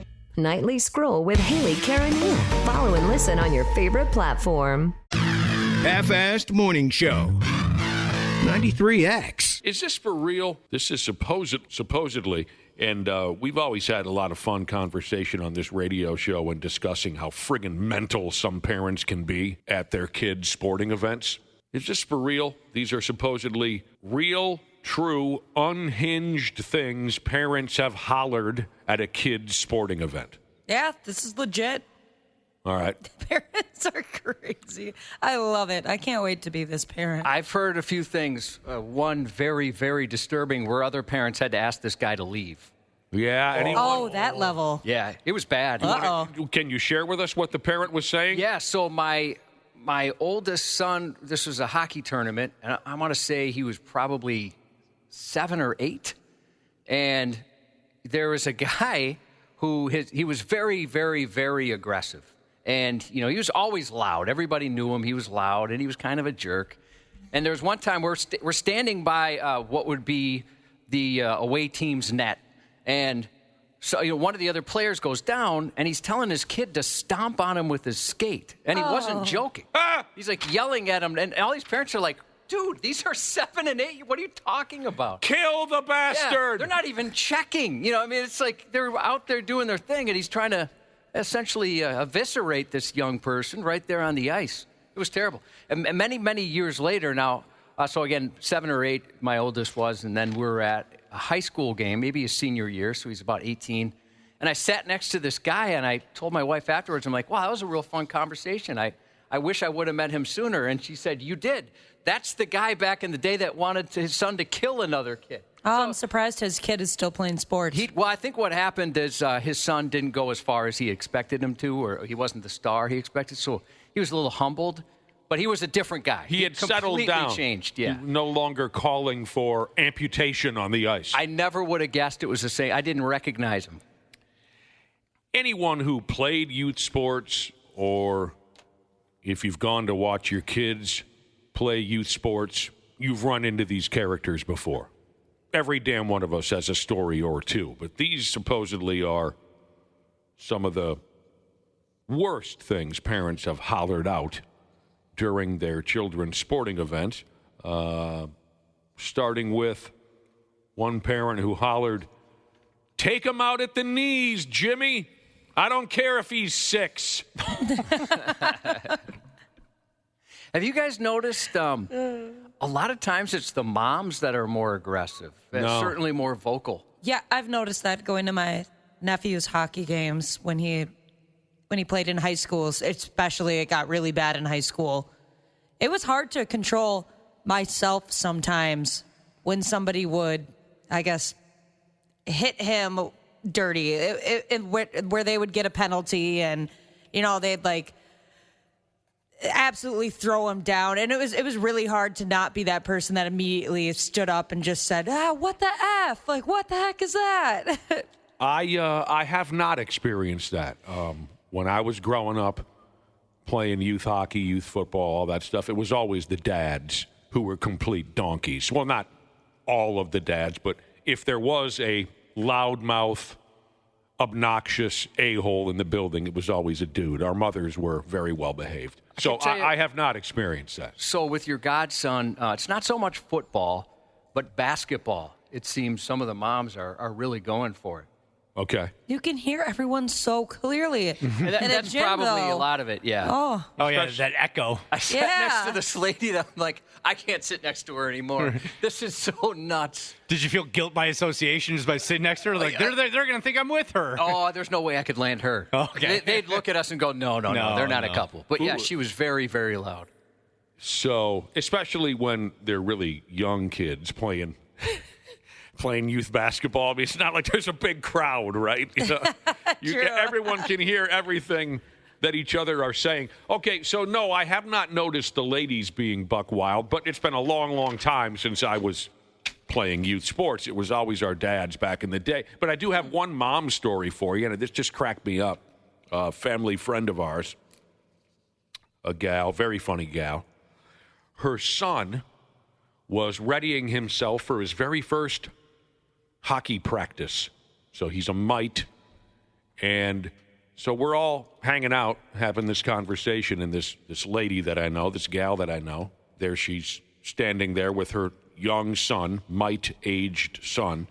And somebody said, hey, little Donnie, I understand, tomorrow's your very first hockey practice.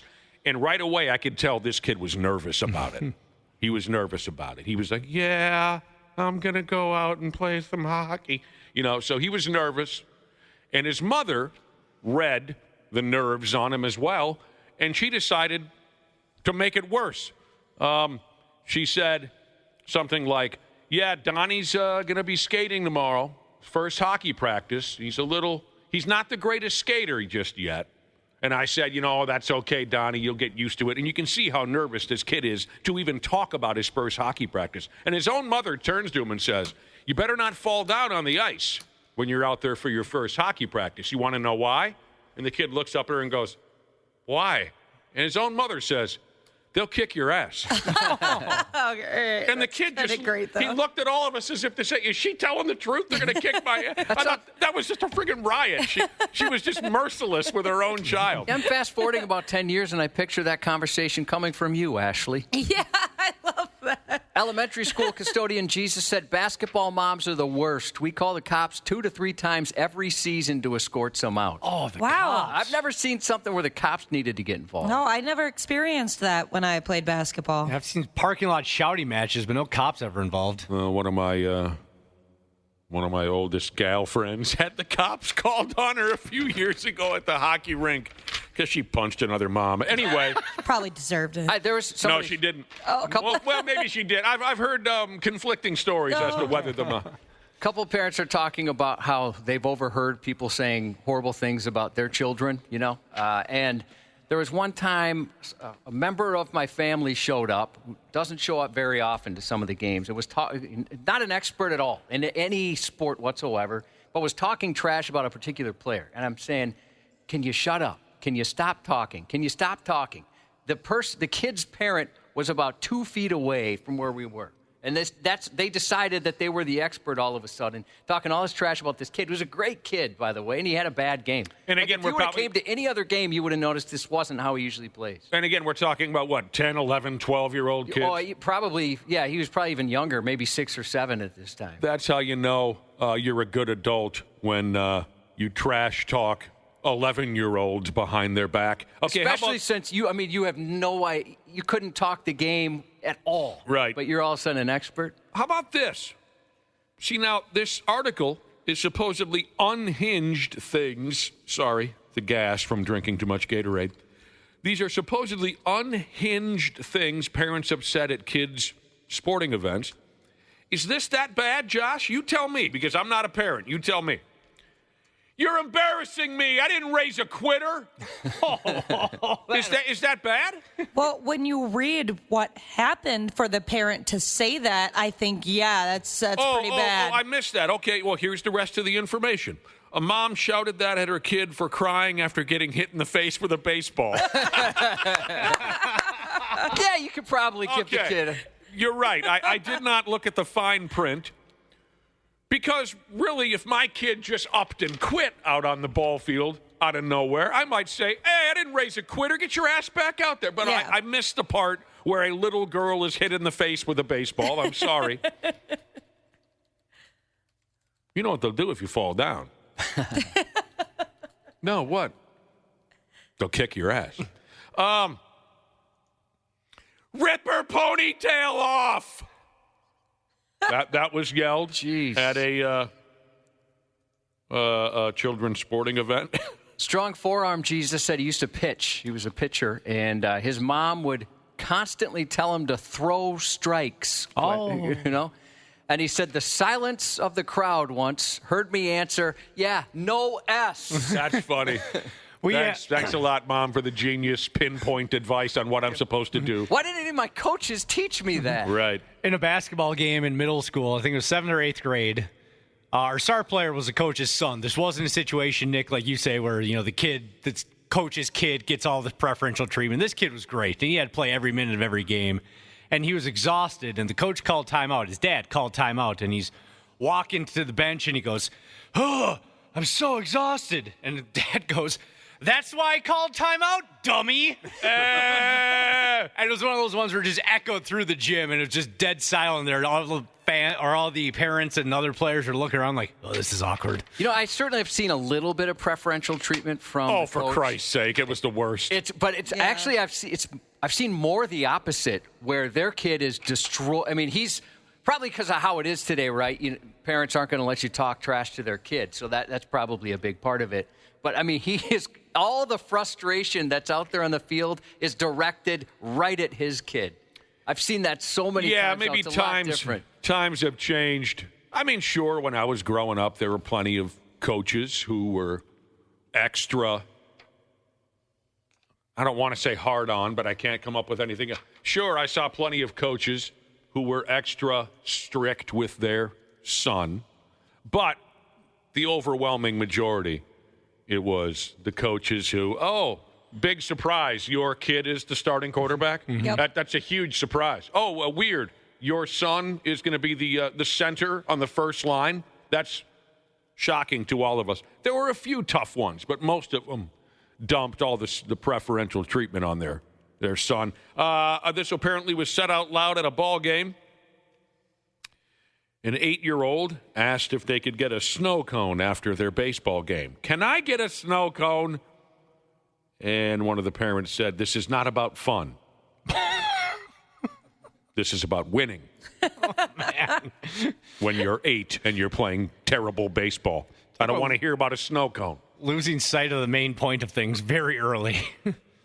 I watched a video yesterday, and it was of an 8U baseball team winning, 8 and under. There's you said 8U. 8U, yeah. 8 and under baseball team. Yeah, and they were playing in some tournament, and they got first place, and the parents on the side of the field acted like their kids just went to space for the first time. They were hugging each other. One mom was crying. Because what are you doing? Because their tiny little kids won the ball game? Yeah. Should take it down a notch. Jeez. All right. Yeah, we've all seen some things. Softball was crazy. I wasn't expecting that. I thought softball would be a little more laid back. But, I mean, there was one parent there that I thought was going to murder other people. He was this was at a South Dakota tournament. I mean, he was like shaking the fences. He was so angry. I don't know Son of a bitch! He wasn't a part of, I don't think he was even from Minnesota. I mean, this tournament would get people from around the country. Yeah. And, you played in it? No, we had a chance to, but we didn't end up going. You didn't? Okay. I've never seen somebody that angry at an event. And I have no idea what set him off. They were on a different field, but I didn't want to be anywhere near this guy. Oh, yeah. He Fast looked pitch dangerous. traveling softball. That's the one sport I saw the crazy parents at. That was next level. My parents, thankfully, were not those parents. I never heard them. Every once in a while, because I played catcher, I would hear my dad say something like under his breath, just so that I could hear, like, hey, watch the person at first. But otherwise, nope, they never said a word. Thank God. There was one team, this is back to football, where the dad of the opposing team, he would run up and down the sidelines with his son to encourage him to run faster. I'd never seen that since. Oh, that's so embarrassing. That was 6th grade football for my oldest. There's all types out there. And like I said, we've all got a great story or two. That's what makes the subject so much fun. Tattooed Lowlife Jesus says BMX track parents. So a buddy of mine did that, which I thought was awesome because that's back, in the mid to late 80s when it was huge. They made the movie Rad, which I was obsessed with. And he was very, very good. I never noticed that there. Maybe it's changed quite a bit. Well, it seems like people are angrier nowadays. The two moments that stand out for me was the dad who climbed over the glass and down onto the ice to kick our asses for the way we were treating his son out on the ice. Was it maybe justified? I mean, obviously that's way extra that he would do that, but was it really bad how you're treating him? Yeah, I'll tell you, because there's details. The best part about it was when Dad piled his fat carcass over the glass and down onto the ice, he immediately slipped and fell. But here's what was going on. Yes, we were relentless with this kid. Every chance we got, we made a run at this prick. What his dad didn't know is that his son was the ultimate bully douchebag in school, in the hallways. And this bully douchebag signed up for hockey, and he wasn't very good at it. And so that was our chance to get even with this sumbitch, was when he decided to play hockey. And we smashed this sumbitch's brains in every chance we got. And he had every bit of it coming. This was that kid in your school who would pick on everybody. Well, his dad was not aware of that. His dad, of course, was convinced that his son was God's gift to planet Earth. He had no idea why we were all so brutal to his son on the ice. So you see what I'm saying? It was sure, in his dad's eyes, it was all us. But the truth was, this kid had it coming. The other that I'll never forget was, and anyone who played youth sports has been in this situation.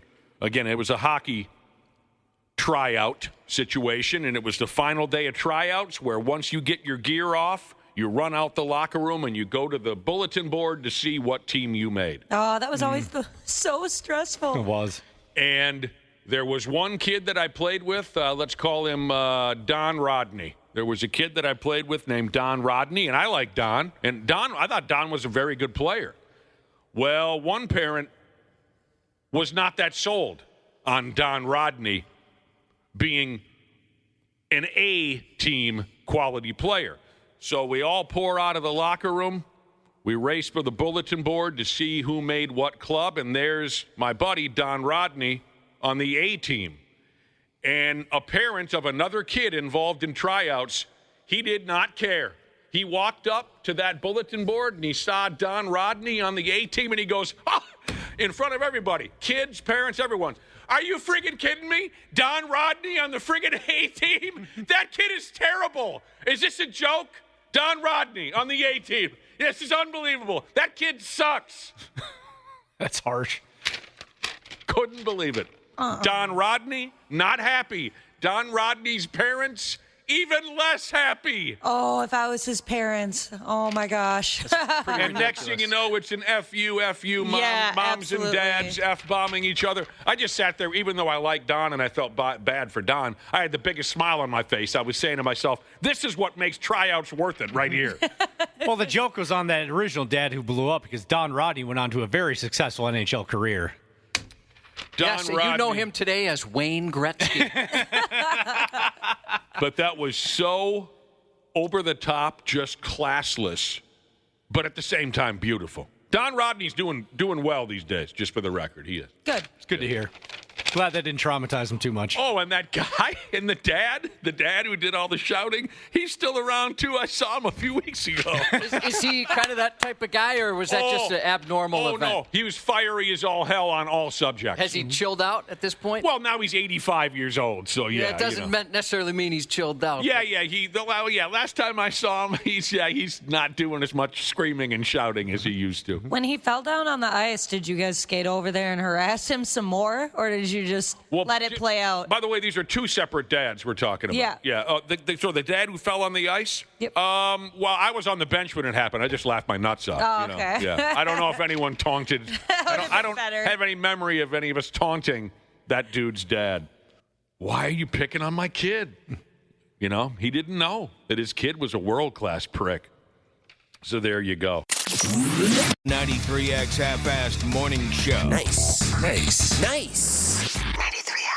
Nice. We get the jaw jack with a hell of a nice guy joining us at this time, a lieutenant from the Minnesota State Patrol. And if Icy Hot, the topical pain reliever, if Icy Hot was a town, he would be the mayor. Yeah, you would. And I hope that happens someday. Welcome to the show, Lieutenant Mike Lee. Thanks for having me, and I hope that happens too. That would be incredible. You know how sometimes they'll have like locally, maybe we'd have a Target Day where a city's named Target. You know, since Target's a local company. Maybe there'd be an Icy Hot Day, and you could be the mayor of that day. Imagine the possibilities. You're doing some sort of press conference from a hot tub filled with nothing but icy hot. This was some information that was passed on here live on the radio months ago. Mike was on air with Gordon Shank, also of the Minnesota State Patrol, and Gordon kind of sold you out. We actually got a text from one of his partners. Oh. And I thought maybe, you never know, right, if somebody's messing with us. And the look on your face changed. There was more of a pep in your step. One of your partners said, hey, ask him about his icy hot obsession. And turns out he wasn't wrong, or he or she, I guess, I'm not sure. Yeah, wasn't wrong about that. So when was the last time you covered your body in icy hot? All right, I'm not going to lie. I used some this morning just on my knee. No, not my whole body. I'm telling you, the addiction is strong. Okay. Yeah. We get it. That stuff is really good. Everybody's got Vice? Yes. No question about it. Nice to see you again. You brought in gifts. Yeah. Should we open this please. now? Yeah, courtesy of my wife. Your wife. Okay. I'm sure everyone can enjoy this. It's icy hot. Oh, for God's sake. And there's like a few varieties here. Mm-hmm. Go ahead, talk about it. There's an icy hot large patch for which you can feel working instantly. Okay. Oh, that's nice. My shoulders are kind of sore today. Well, actually, maybe you should dominate these since you're carrying around that kid. There's a patch. Yep, and then there's Icy Hot Max Lidocaine, no mess pain relief. It kind of looks like that secret deodorant. It's got like the ball on top of it. Oh, Sure. those are the roll-on. best ones. Don't put it there. Oh, not in the armpits. I mean, you can do what you want, but It is quite strong for a beginner. yeah. And then just the OG Icy Hot Pain Relief Cream. Well, that is wonderful. Thank you, Mike. Yeah. Very well. We get a little tight around here, a little sore from time to I was time. saying my Tell back your was wife, hurting. thank you. I shot baskets 2.5 weeks ago, and I'm still feeling it. Yeah. Yes. There you go. Thank you, Mrs. Lee. Yes, thank you to Lady Lee. 651-989-9393 if you'd like to text in a question to Lieutenant Lee. But before we get to any questions, you've got some kind of a message for our listening audience. What are we up against here? Yeah. So right now in May, we are doing our speed enforcement campaign, and that's not just us with the State Patrol. It's across 300 agencies throughout the state, and, you know, we're really cracking down on speed. We know it's one of the major factors for fatals in Minnesota, so we want to try and lower that number and get people to where they need to go safely. Some of those numbers are staggering. Like I'd imagine in June, or you'll release some of the stats, and then they say this department got this many, and some of the disparities are pretty big too. But I kind of get surprised with the amount of people that get speeding tickets. Yeah. I know last month they finished those stats, and last month was distracted driving. And I think in that 1 month with the whole enforcement, it was like over 6,400 or 6,500 citations. Man. Yeah, which is like 1,000 more than last year. Wow. So. You do see that quite a bit. I noticed a lot more patrols out last month, and I figured it was because of that. Yep. I'm not a speeder. We've mentioned this before, and maybe I'll jinx myself and I'll screw up this weekend, but I'm not a speeder. Josh likes to hover right around the speed limit. I'm an older guy now. I'm in no hurry. But we were just talking about speeding tickets 20 minutes or so ago. Josh was talking about between 1991 and 99, when he was a younger person. He thinks he was pulled over somewhere around 15 to 16 times for speeding. You can't quite recall how many of those resulted in a ticket or not. Yeah, and certain ones I had kept off my record. You know, I'd go to court or whatever. But there's a couple times where I got like 3 in a week, and like I said, I just did not care for whatever reason. That's insane. I couldn't learn a lesson, and it just never bothered me. What was the average? Do you remember what the average, I guess, price was on those tickets? And what about your average speed? I mean, how fast were you going? You know, it's never outrageous. Okay. I mean, never even like double digit. Like, let's say it was a 50. I never went like 70 and a 50 or I guess 55. Never did anything like that. It was always, you know, some of them were kind of ticky-tacky. You know, but at the same time, I was speeding. One time I got a speeding ticket going the speed limit because the weather wasn't very good. Oh, sure. Oh, yeah. Yep. Yeah, it's driving too fast for conditions. Yeah, even though I was going speed limit. But right now, yeah, like Nick said, I mean, I'd go 4 over. I can't remember to what not is raise suspicion. what is that cut off after? I think is it like 22 miles per hour or something? Like if you go over that, it like becomes brings a felony you up to or a whole something? different degree. No, yeah. So if you're stopped and cited at 20 or more over, then the fine would double, and you get serious speed on your record. Oh, okay. Yeah, because I've had a cop before. He was helping me out. I got pulled over the day before my wedding, and I think he felt some sympathy for me, but not too much, because he's like, well, you were speeding, like astronomically, but he dropped it below that 20 because he was like, I don't want to ruin your life here. Probably was not a trooper then. I take that back. You know, it was, but it wasn't in not. Minnesota. Oh, so I take that back. There was a time when you and we've told this before. This was, I think, the last time I was ever pulled over was with Nick. We were on our way to training camp when it was in Mankato. Awful. I don't even know. It was over 100. 110 or 11, Yeah, 12. it was outrageous. You were really cooking. We yeah. were talking, and I know you've heard this excuse a million times, but I was in a car I wasn't familiar with. It was a girl I was dating. It was kind of a sporty car. And Nick and I were talking. There's nobody on the road in the middle of the night. 3:30 in the morning. Yeah. And all of a sudden, Nick's the one that told me. He's like, dude, you're going 100 and whatever. I was like, oh, my God, I didn't know. And so I slowed down, and it was in St. Peter. I got pulled over, and this cop could not have been a nicer person. He was wonderful. And he's like, I was even behind you for a while, hoping you'd notice me and slow down, but you never noticed. We were having too much damn fun. Yeah, we were just BSing. Yeah. And so he cut me a break. I think he wrote me for like 9 over. Oh, man. So that guy really cut me a break. Maybe it was that late at night that he was just happy that you weren't intoxicated. Probably. Yeah. It could be. Probably. Little did he know I was. Now, so here's an interesting question for Lieutenant Lee. We're discussing Josh's priors. Do you have the ability to look up Josh's overall driving record and see how many times he's been ticketed? Ironically, I did, and all of them have indecent exposure on them. That's why. It was decent exposure. You used to wear those short shorts. Yeah. And sometimes it would fall out the bottom of the... Yeah, exactly. It was tasteful exposure. Now, we do have to get to a particular topic because we're getting blown up. Their texts are coming in on one particular topic. But before we do, from Subpar Sex Maker Jesus, he wants to know, Lee, how many times did you fail the fire department test before just becoming a cop? Oh, boy. And he says, LOL, see you on the softball field. That's just silly. I don't partake in the softball game. But, yeah, I mean, you guys know why God invented cops, right? Why is that? So firefighters have someone to look up to. Exactly. So this question that everyone's texting in, isn't this kind of old news? I remember this has been coming up for years. Well, it's not old news necessarily because the rules supposedly are going to change. Lane splitting,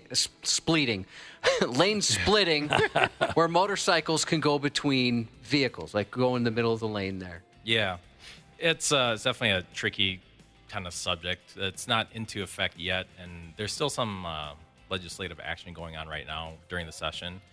Kind of could impact how it gets applied in the state here. But essentially the idea is that motorcycles can drive in between vehicles at no more than 15 miles over the speed limit and no more than 25 miles an hour.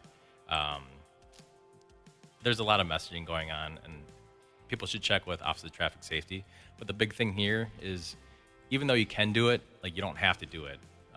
And then all motorists need to be aware of the law, of how it's going to be applied and what's legal and whatnot. So, yeah, that's going to be a big challenge for us as law enforcement. And we'll just kind of cross that bridge when we get there. There's going to be folks that don't like this that are in their vehicles, and they're going to move over, right, to try and stop it. Yeah. What happens there to that person if you see it? It's going to be one of the challenges for law enforcement if a crash happens. Hopefully it doesn't. But, yeah, like I said, everyone, all motorists, motorcyclists, and the people driving cars, pickups, whatever, semi-drivers, they need to be aware that this will be legal at some point and what the laws are exactly. Okay. And, yeah. So is there more information somewhere? Or so is it still not totally figured out? Because I thought it was this summer it was going to happen. Yeah, it's supposed to be effective July 1. And like I said, there's still some, during the session right now, there's some legislative action to maybe change things. So we just need to keep an eye out. It's in flux. Yeah. It's in flux. We're talking with Lieutenant Mike Lee from the Minnesota State Patrol. Every once in a while when you and Gordon Shank come in here, you talk about recruiting state patrolmen. Here's a text message that says, I'm currently going through the background investigation of becoming a Minnesota State Patrolman. How concerned should I be with having a public intox on my record and 3 minor possessions? These were 10 plus years ago. Yeah. I would definitely disclose it during the background investigation, the interview. But we do have a list of automatic disqualifiers. So I probably, like I said, I would just be very honest with your backgrounder. This is none of what he listed are automatic disqualifiers. No. Okay. No. That's but I mean, our backgrounders are really good. Okay. They dive in pretty deep. So. What was the shadiest moment from your youth, Mike Lee? I lived a pretty sheltered life. Did you? Way to be honest. Gordon Shank. When you mentioned, now maybe that was off air. You were talking about my brother, who's a police officer, and when they called me in his reference check, and maybe they call all family members, I don't know, but they called me, and I was completely honest. I busted him. I sold him out on so many things. So much so that the guy said, you might not think it, but you've helped your brother because most family members completely lie about what an angel is. And I said, he's a terrible driver. I don't like driving with him. He's way too aggressive. He tailgates. He takes corners too fast. All this stuff. I told him everything. Yeah. No, that's good. It's always, I was never a backgrounder, but you got to kind of wonder, like, this guy's really that good, and everyone we talk to, like, I guess maybe that's me. I don't know. I said plenty of good things, but I did bring up all that. That's good. Because they asked, like, what's some of the bad things? That's one of them. One of our listeners, Lieutenant Lee, runs a light bar directly in the high beams of his pickup. I drive into the woods every day for work, he says. I'm a logger. Is this illegal to run a light bar like a high beam? I assume it's just standard coloring, like the white light, like a regular headlights. Yeah, it's you can definitely use it in off-road circumstances, but I think you have to have those covered if you're driving on the actual highway, the roadway. Okay, because I've seen some of those, like on pickup trucks, where it's like the seam between the hood and the grill, where they put the lights in there, like, I don't know what it'd be called, a rope light, for lack of a better way to put it. Is that okay if it is same color as your headlights, or are you saying no, you can't drive with that? Because it's kind of like some EVs have that same type of look. Right. Well, is that just their headlight, or is it like an additional light? It's an additional light, like something that people would put on aftermarket. Yeah, it should be fine. It's like those lights specifically that you're talking about, Nick, like the auxiliary lights that are super high powered or whatever, they just need to be covered and not in use when you're on the highway, but it can be used in recreational off-road circumstances. Sounds like he just flips them on when he gets into the woods. Yeah, that's understandable. Is it true you can get your carry permit at 18 years old? Yeah, he's thinking back to some classes he took. I know. I thought it was 21. I know. I thought so too. At least when I got it, it was. I believe it's 21. Because you have to be 21 to buy a handgun. Correct. Then that would make sense. Camping. That would make sense. Yeah, camping, fishing, whip it, Jesus said. Can you ask about slow-moving vehicle laws? I drive a tractor for work, and I don't think people understand how and when to pass me. I struggled with that when I lived in Wisconsin. I always just didn't pass honestly, I thought it was kind of rude. So I was like, I don't want to feel like I don't want to make them feel rushed. I'll just wait. I'm with you. I just got to do it too. And then sometimes people behind you get pissed. Yeah, they do. But I don't know what to do. Yeah, passing a tractor, huh? Yeah, if it's a slow-moving vehicle, it should be on the right side of the road, ideally kind of more on the shoulder if they can. They should have that reflective triangle on the back. Sometimes flashers on it. But, yeah, if you can safely pass the vehicle and it's a passing area, you're more than welcome to. Obviously, their top speed is not as fast as highway traffic.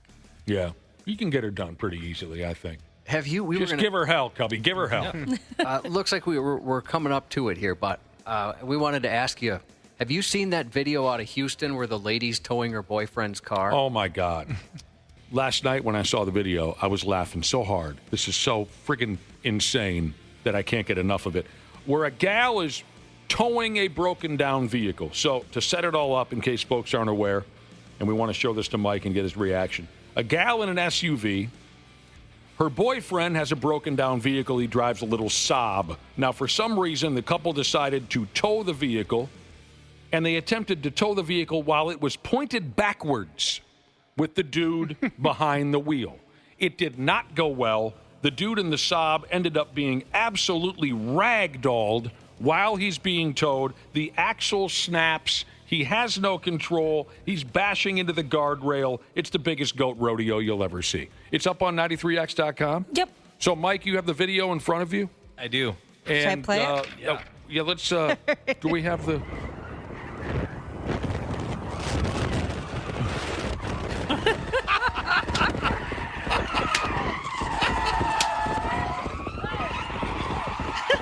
He's getting thrown around. I mean, you can't help but laugh. But at the same time, you're like, what are you thinking? Like, how did you think this is going to work? So if you saw that, you're on Yeah. patrol, you see something like that. What happens here? You giggle like nonstop for a couple minutes, and then you stop the vehicle. You want to let it play out a little bit? See what happens. If you haven't seen this on 93x.com, you'll love it. And I especially love that we've got the full audio of the never-ending tire screeching there as it's being dragged. You can't even call it towed. That's being dragged. Yeah. And dude is behind the wheel, hanging on for his friggin' life. It is just magic. That video is pure magic. Mike, I bet if you saw that, you'd think in your head, there are stressful days in this job, but seeing that makes it all worth it. Yeah.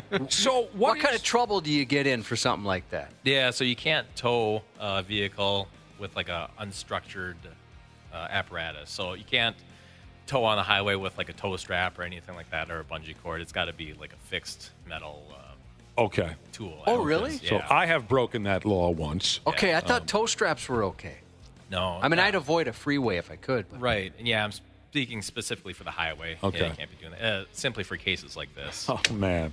I just love every second of that. It is pretty funny. Oh, it's just absolutely. That could have been really bad. Looks like it was. By the way, the dude was not hurt, and they did not, the Houston police decided to give him a break. They did not ticket this couple for that incident, but the friggin' guy had a warrant out of Georgia for something, so he went to friggin' jail for that.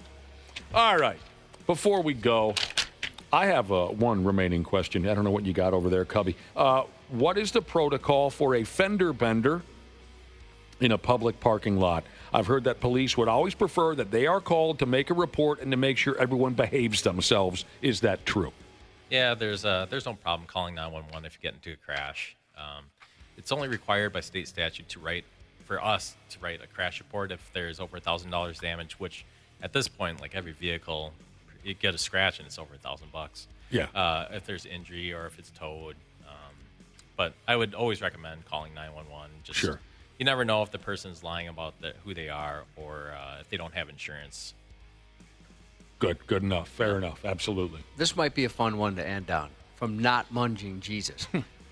My ex-wife always texts and drives, but never gets caught. Can I give her name and the patrol her phone number so she sometime in the future gets caught? I'm not bitter, just tired of her not having any consequences for her actions. Yeah, we get that quite a bit. Do you really? Yeah, it's like, oh, so-and-so always text and drive. But yeah, it's hard because we need to observe the actual violation since it's a petty misdemeanor offense. But we're welcome to taking calls for driving complaints. If you see some unsafe driving, absolutely call 911 and report where you are, what you're seeing.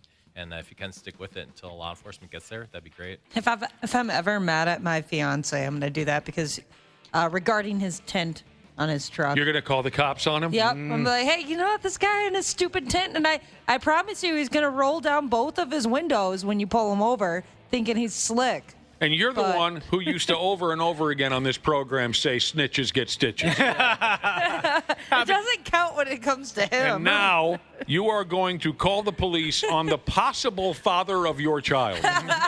He's got it coming. Yeah, you guys have a baby and a wedding to pay for. Well, he thinks he's so smart, rolling down both of his windows whenever he's been pulled over, because then he thinks the cops don't see it. I'm like, I guarantee you they know. They don't care. They're doing something else. Well, you guys know that my mom once threatened to call the local police on my dad because he was putting a microwave in the garbage. You can't do that. Lieutenant Mike Lee, we got to get going, but give folks one more update on what's going on with the speed enforcement here. Yeah, we're cracking down on speed, like I said, and it's throughout the whole state. It's all times. Any day of the week, we're doing extra enforcement. The whole month of May? Yes. Okay. Yep. And I think it's going to extend through June as well. But, and even though this is a speed campaign, we're still looking for other violations, too. We know that there's 4 major factors for fatal crashes: speed, not wearing your seatbelt, being distracted while you're driving, and impaired driving. So we're trying to make the roads safer. It's fun. It's a fun time of year. It's summertime. Roads are dry. Weather's nice. People want to get places. So I want to make sure people get there safely. We appreciate what you do, Mike Lee, and we appreciate your time coming in and visiting with us. Appreciate you guys. This is great. And thank you, or thank your wife, I guess, specifically for the nice gifts you brought and all the icy hot. Yeah. I hope you enjoy it as much as I do. I know you won't, though. No, we will. Oh, yeah, you're right. Not as much as nobody will enjoy it as much as you. You don't know It's how hard much to reach I'm your fighting level. just to reach over and open those boxes. You want to sniff? Everywhere we go, we're going to smell like the wintergreen dance team or something here for the next. That's going to be a beautiful thing. The 93X Half-Assed Morning Show. Well, if it isn't our wonderful podcast listener, the ones that all of us on hams love the most. Dana here to give you a little gentle reminder to hit up our friends at Standard Heating and Air Conditioning and tune up that AC before it fully turns into crotch soup season. June through August are Standard's busy season for getting AC units up to snuff, so get ahead of the curve and have them ensure you don't have a summer where you pit out every shirt you own. Book in May during their pre-summer heat savings event, and you'll beat the rush and save yourself some walking around money. Call Standard Heating today or visit standardheating.com. Enjoy the show. We sincerely appreciate you checking us out each and every day. Looking for a degree program that rewards you for what you already know? At WGU, all of our bachelor's and master's programs are competency-based, allowing you to progress at your own pace. Washingtonians know how valuable time and money are, and so do we. At WGU, your hard work and experience can help you finish your degree faster and for less. Join a community of driven professionals from across the DMV who are unlocking new career opportunities today. See how your knowledge can give you an edge at wgu.edu.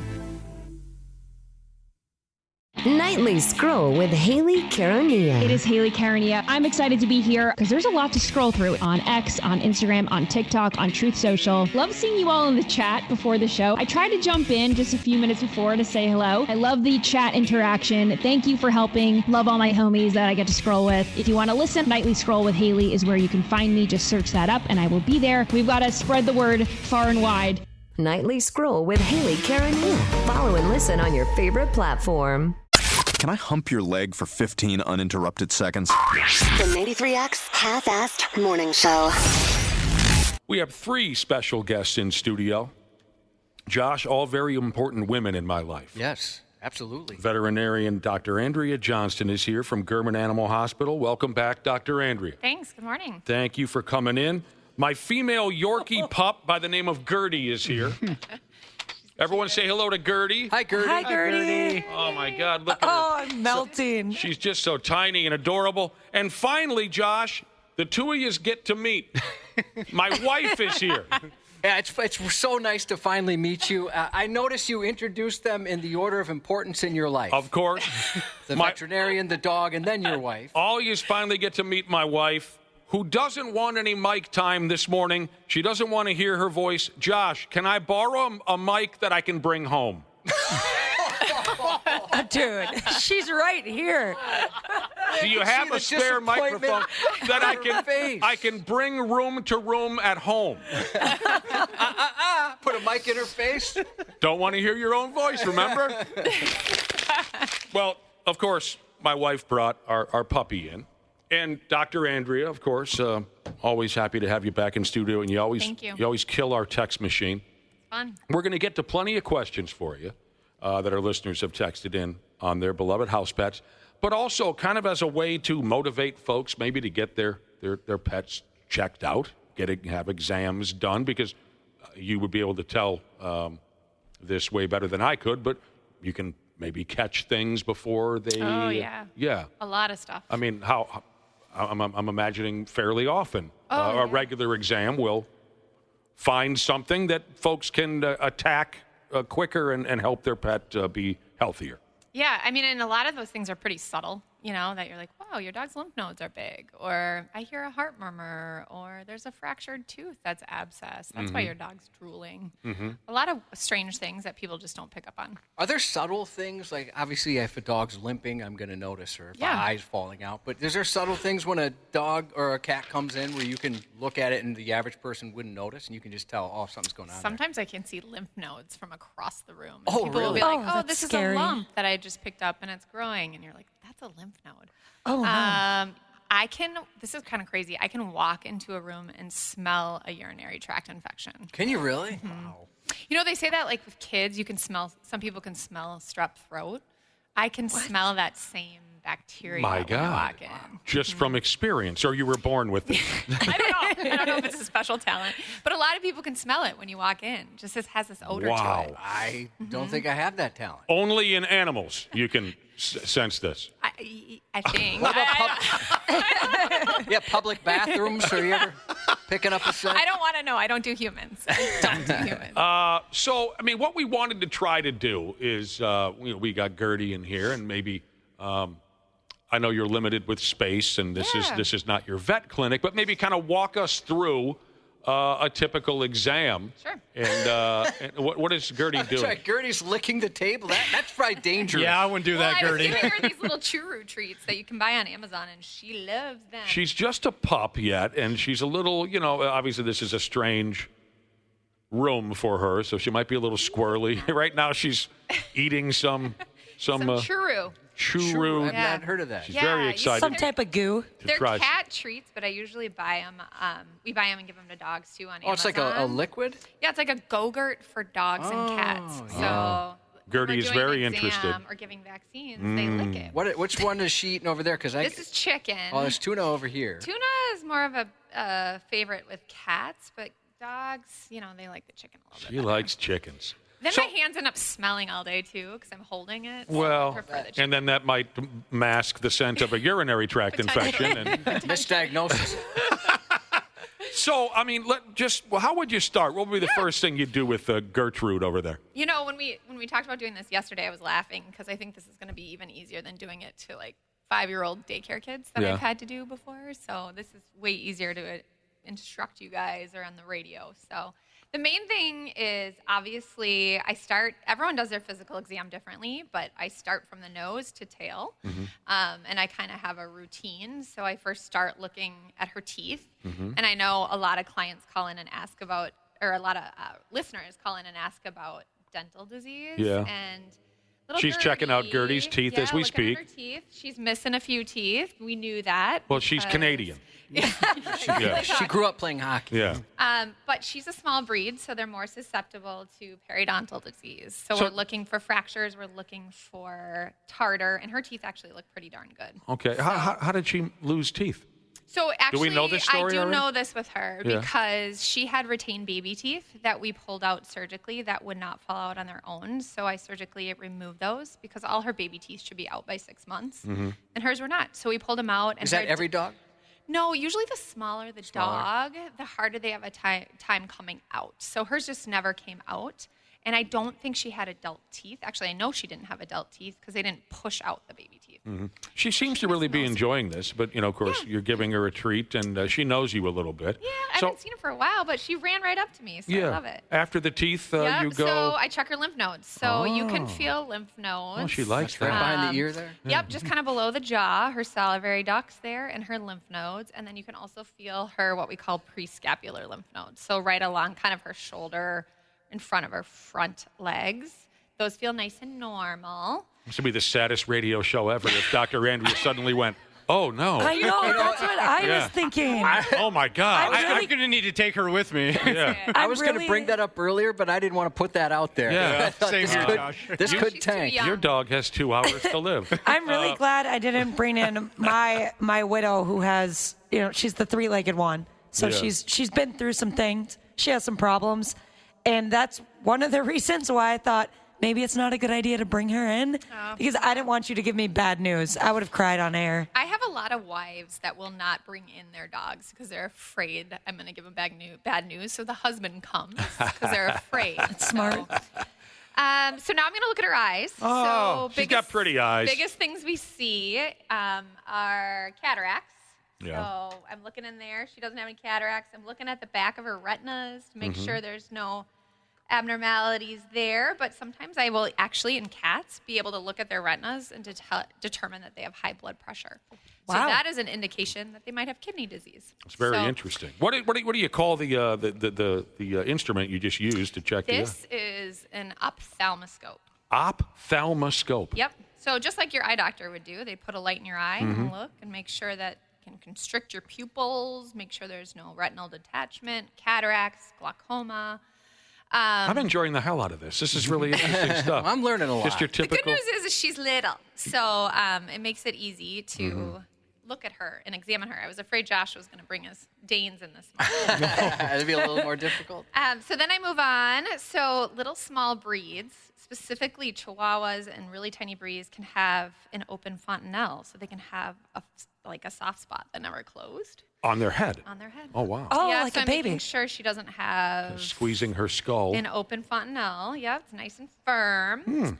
And then I actually realized I forgot my otoscope, which is my ear examiner. It's okay. I got one in the trunk. I'll go grab it. Yeah.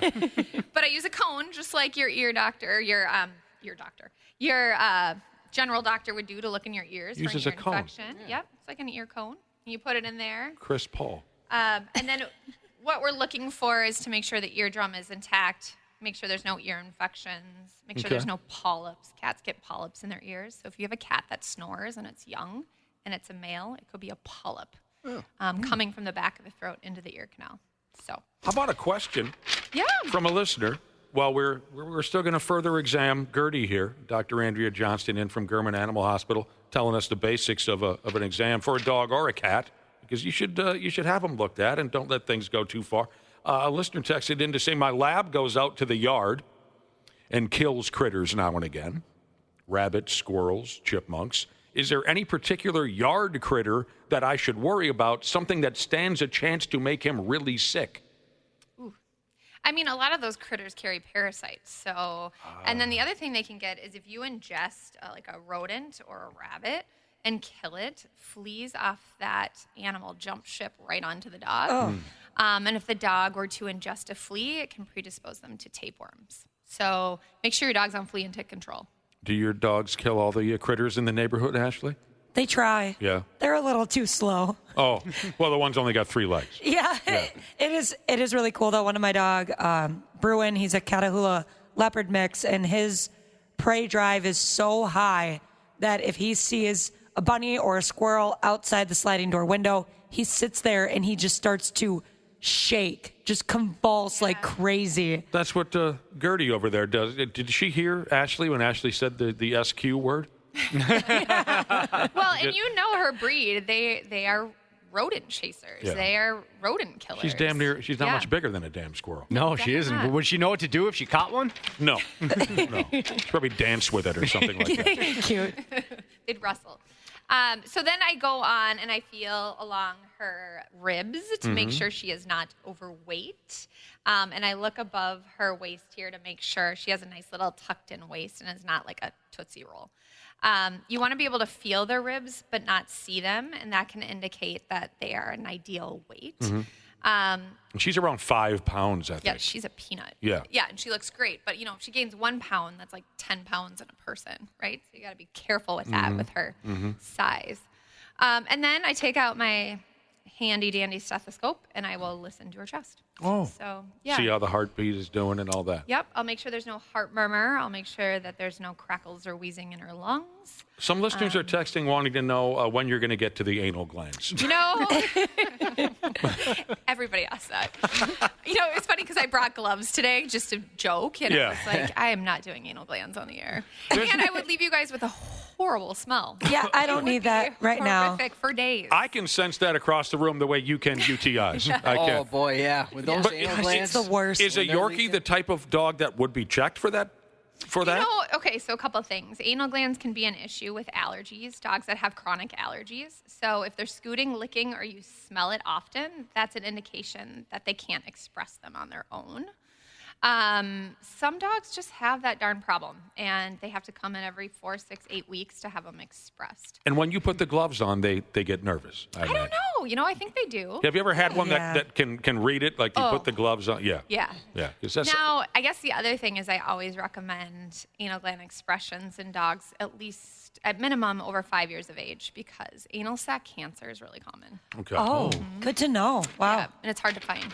I really made a fool of myself at the groomer once when I was bringing my old dog Tori Joe in there. My ex-wife, she usually dropped her off, but I did it this time, and we knew that Tori Joe didn't like the anal glands expressed, and my ex-wife reminded me, you should make sure you tell them that. I go, yeah, I got it. I'm walking out, and I turn around, I couldn't remember the term, and I said, oh, yeah, no, she doesn't like any of that butt stuff. You don't need to worry about that. Butt stuff. I usually take the dog out of the room. It can be a little traumatic, especially for the smaller dog and the bigger finger. Another. Oh, God. I knew that was going to go somewhere. You know what? I had a proctology exam, and the guy was pretty funny. He's like, all right, drop your pants. First and foremost, this is going to be worse for me, but you're lucky I've got little fingers. You got to have a sense of humor. We became fast friends. Yeah. I love that story. Another question here for Dr. Andrea. And I love the way this one's written up. I leave the radio on for my dog when I leave for work. She enjoys your segment on the Half-Assed Morning Show. Love it. Although now that she's an older female, when I come home, I find that she's changed the channel to KS95. Anyway, sometimes she coughs out of nowhere. This worries me. Any ideas? A coughing dog. Yeah, so if she is an older dog and she's smaller, or if she's potentially overweight, Well, they my didn't say guess the breed, yeah. is it could be a tracheal issue. If she gets excited, if you pull on her leash, her trachea will collapse. That trachea is made of cartilage.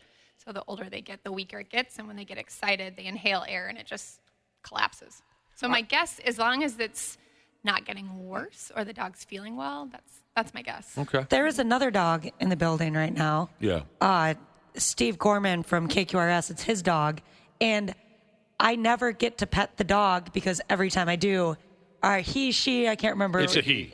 He gets so excited that he does that every time. And I feel bad because it sounds painful. Oh, he sneezes constantly. Really? Yeah, all the Sometimes time. that's like a nervous, excited habit. That's but the if way it's it the appears. coughing, Yeah. And if they do kind of this retch at the end, that oftentimes is them clearing their throat, like an 80-year-old man. It's harder for them to clear their throat. Mm-hmm. So far, has Gertie passed her exam? She's doing okay so far? Yeah. So Okay. then what I do after I listen to her heart and her lungs, and I move on to her belly. This is a common area where I will find abdominal masses, sadly, especially in older dogs. Splenic masses are really common. I can feel lymph nodes in there too, but everything feels really nice and normal.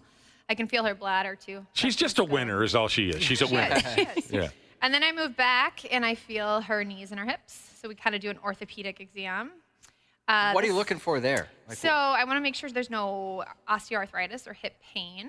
And then also another thing we commonly see in small breed dogs is patellar luxations.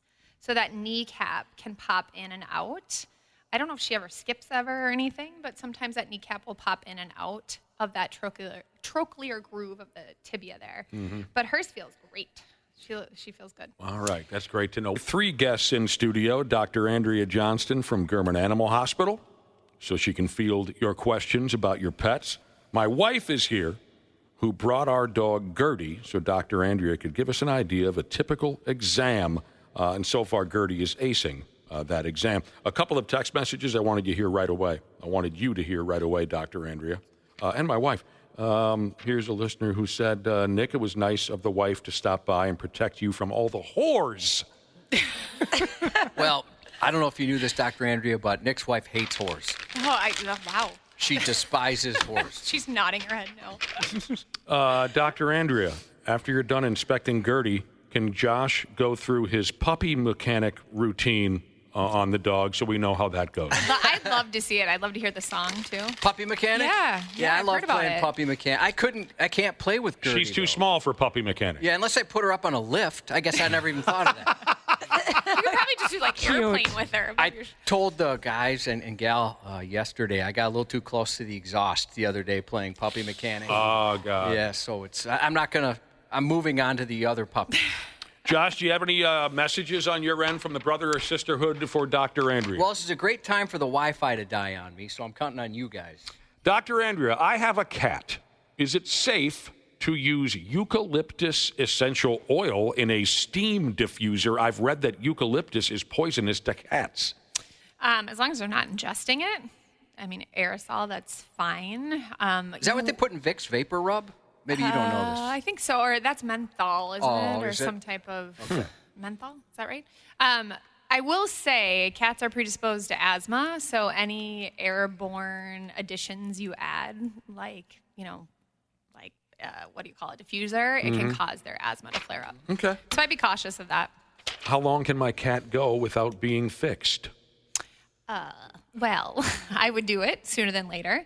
I would do it at 6 months. I wouldn't do it any later than that. They're so susceptible to breast cancer or mammary cancer if you wait. Okay. And you said Was dog around 6 months too? Dogs? Yes. Okay. Yes. For a spay. A neuter, we would wait longer now. You would? Okay. Here's a dog who had a little accident. Oh, no. My dog biffed it. Has a good-sized gash that healed now, but has a lemon-sized fluid sac on his side. Will it go away, or do I need to get it drained? Sounds like an abscess. So it probably healed with some bacteria in there. So you need to get it drained. They might have to put a drain in and lance it and get on antibiotics. That's got to be one of the high points of your week when there's some lancing and draining going on at the vet's office. I had one yesterday. Is that right? My dream job would be to work off a 94 in South Dakota and treat all the hunting dogs, because that's all they have, these wounds, these lacerations, these emergency cases. Yeah, they get a cut or two. And yeah. What's the grossest thing you have to do at work? Is it the anal gland, or is it something you've done that so many times it doesn't even bother you? You know, what I really don't like doing is de-obstipating a constipated cat. It means like going in. So I actually have to manually go in and like scoop out the Lord. feces. I can see that being unappealing. It just stinks because it's been in there forever. Oh, I bet. Yow. Dr. Andrea, I just dropped my 12-year-old golden retriever off at a vet for an oral mass removal surgery, possible melanoma. How serious is this? Thoughts on ivermectin? Ivermectin? Ivermectin. Ivermectin won't work for that. But melanoma is that the horse stuff? Yeah. The stuff that that's like Aaron what we use Rodgers for got known heartworm for? preventative. Yeah. Maybe No that's a ivermectin. separate question. So how serious is this possible melanoma oral mass removal surgery? Maybe it was a separate question. Thoughts on ivermectin? That's Bill from Plymouth. Oral melanoma is pretty concerning in a golden retriever. You have to get it removed with wide margins, and then also there is now a melanoma vaccine for those dogs that have had melanoma. It's pretty expensive, but you would probably need to see an oncologist after having that removed. For the love of God, my dog is holding half of the family hostage, says our next listener. My dad got a Havanese and was told he can't leave it alone crated for more than 2 hours. I hope this isn't true. No. That dog can be on its own. Yeah, for sure. I would keep it at home longer than that. I don't know why they... No. Here's a guy whose dog has thrown up 3 times in the last 24 hours. It's undigested food. She seems okay otherwise, hasn't gotten into anything bad. No change in diet either. The problem is we leave for Mexico on Monday. I need to figure out what's happening and hopefully treat it before we leave. I can't leave my dog with a dog sitter if she's still throwing up. Yeah, I'd get your dog into a vet. I'd also fast it, not offer any food. If it continues to vomit or not eat, get your dog in before you go. Good idea. Yeah. Yeah, there you go. That makes sense. Here's a listener with a kitty named Claptrap. Does anyone know this? Does that mean something? What does that mean? Claptrap, like the STD? I don't know. It's cute, though. My kitty named Claptrap has dandruff. How do I get rid of it? Poor kitty. Well, cats hate baths. You could try to bathe it.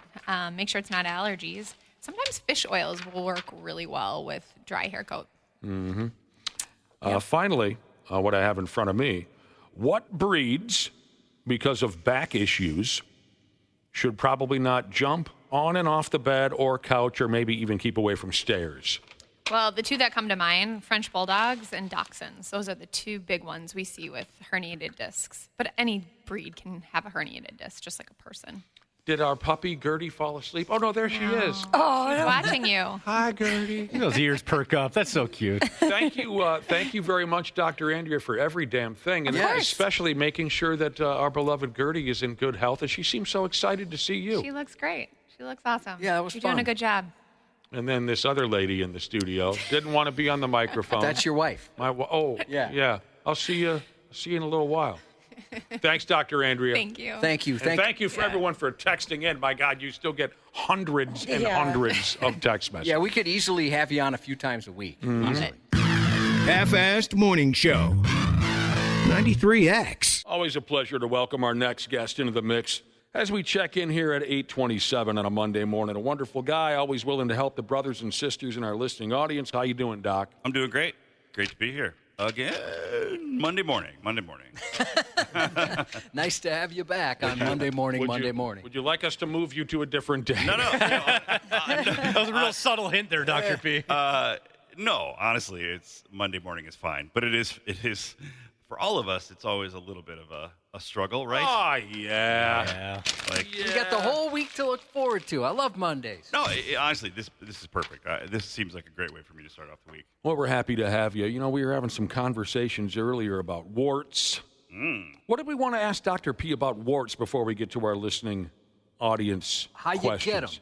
you get them? If they're contagious. I mean, you get them through contact, basically. Oh, yeah? Yep. I mean, if you Not sin.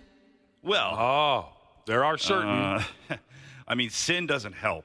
I don't know that it Never hurts. does. But when I was a kid, I was talking about when I was a kid, I had a few on my hands, and I would cut them off, and we would go in to see the doctor, and they would freeze them, and none of it worked. When I cut them off, they would grow right back, and then one day they were no longer there. So how did I catch that? Skin to skin contact? Yeah, I mean, probably skin to skin. I mean, it could be, I guess, skin to surface to skin, pretty quickly. But most of those viruses don't last too long on surfaces. But yeah, I mean, when you're young, especially now, you don't have any. There's no immunizations when we were kids for HPV of any kind. Now kids get some immunizations against certain types of HPV warts that cause more genital problems and cervix problems for women. Yeah. But yeah, if you're exposed, you get a wart, and eventually your immune system says, okay, that's enough of that, and it deals with it. But it can be years. So that must what happened with Nick, probably? Yeah, I mean, most of the time people have warts, and they'll, it'll get under control. I don't know why. It does seem like, HPV genital warts are more stubborn. Oh, boy. But yeah, I mean, I remember I had one on my hand. Maybe I've told this story before. I was in gym class, and they're making you do the rope climb. Oh, that burned. Tore that sucker. I bet. Oh. And they look so weird. With, like these little fronds kind of in there. Like You tore it off with the rope climb. Yeah, which probably gave it to a bunch of people. Blood everywhere. I can only hope so. That's your legacy at school? Hartman Elementary. He gave us all warts that year. Yeah. Beer and Pizza She's has checked in about her daughter. Her daughter's eyes, Hubba Hubba, by the way, Beer and Pizza She's. Bugging her for a month or two now. She said when she blinks, she can hear the fluid, even when her eyes aren't watery. What gives, she asks. Her daughter can hear Her the daughter, yeah. I don't have an age here. Boy, hear the fluid. In a couple months? Is that what you said? Or Yeah, while? a couple months. I mean, you wouldn't, normally you can get viral infections, you can get bacterial infections, conjunctivitis. Pink eye is typically viral, but that usually has a pretty short lifespan, and a bacterial infection of the eye is very unusual, and it's really nasty, so it's not that. Could be some allergy stuff. I mean, that's probably, allergic conjunctivitis is just annoying. The only thing I can wonder is if, I get that at certain times of year, more in the fall with like ragweed stuff, but, you can get crusty stuff on your eyelids that maybe you would hear kind of as you open your eyes if they're stuck together, but I just can't imagine there being that much fluid going on. But there are over-the-counter eye drops that can be tried for, allergy symptoms. Patanol or Pataday is probably that's one that wasn't prescription even that long ago, and now it's over-the-counter, and that's really effective. But, if there's nasal congestion, things like that, that would confirm sort of allergy symptoms. But as always, it's if things are just continuing and really annoying, get it looked at. I hear you. So nothing too concerning, it sounds like. I mean, I don't think so. I mean, there's some unusual dry eye conditions, or it can be associated with various autoimmune things and stuff. But I mean, isolated like that, I wouldn't start worrying about those things. Word. Dr. P, have you ever diagnosed someone with complex regional pain syndrome? Or are you aware? I'm sure you're aware of what it is. Definitely aware of it. It's it used to be called. Oh my goodness, why am I completely blanking? It used to be called. I'll remember it later. But reflex sympathetic dystrophy, I think. Reflex. Yeah, it's basically it is a Duran Duran, 1984, I believe. The Reflex. That's right. That's a good song. It's usually, so if you have an injury in a certain area, sometimes a surgery there's something that can happen where like the nerve controls and the blood vessel controls, and I guess it's probably all nervous system, but these things that are supposed to, adjust the blood vessel tone and how the nerves are sensing things, it all gets out of whack. It is like your TV on the fritz or something. And that area of someone's body just will have, it's like it's completely disconnected from the rest of the body. It'll sweat at different times. You can have weird pain. It can like look a different color. It can feel colder. And it's a really hard thing to treat, unfortunately. Well, you've covered some of what this listener texted in about. You've covered it quite well. Diagnosed with complex regional pain syndrome a few years ago after a knee replacement surgery. Lately, I've been noticing both my legs are literally on fire, extremely painful. My left foot is swollen, very warm. Is there anything you would recommend for pain? But both legs? Yes. I mean that would be unusual because it's usually one area, unless you had both knees replaced and you ended up with complex regional pain syndrome of both legs. But that seems weird, and it usually shouldn't cause redness. Well, I wouldn't think it would cause redness and swelling. It could, but I tend to think more of concerns about like a blood clot in a leg, which you're more susceptible to after you've had a knee replacement surgery or any kind of knee surgery or any kind of injury where you're sitting around more. You had a knee surgery? Yeah, I had knee replacements. And you had replacements? Yeah, and that's not a very common thing to happen after that. Fortunately, it's not a very common thing at all. But let's see, two parts. There are treatments that can help complex regional pain syndrome. It's mostly things that are used for other chronic pain or seizures or basically anything that kind of needs to just tamp down the nervous system and quiet it down a little bit. Okay. But in this case, I would get that looked at because especially if it's one foot, one side, swelling, redness, pain, you worry about a blood clot or some kind of circulation problem. Appreciate it. Candy Sheezes wants to know, is it lipase? Yeah. Okay. She has a lipase level of 144 with upper abdominal pain that goes into her upper and lower back, lack of appetite. Can be signs of pancreatitis, and if so, what point should I go to the ER? She can't get into a CT scan until Friday.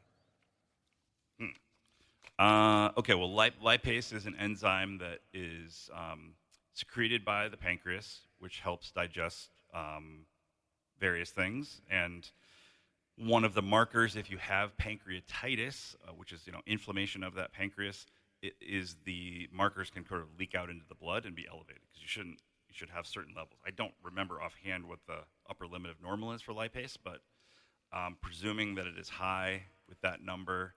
Her question was, what should she do? Or should she go into the or what signs? I wonder how she knows. I mean, I'm just trying to put it together because if typically you wouldn't know your lipase unless you had abdominal pain or went in, she had blood tests, had the pain.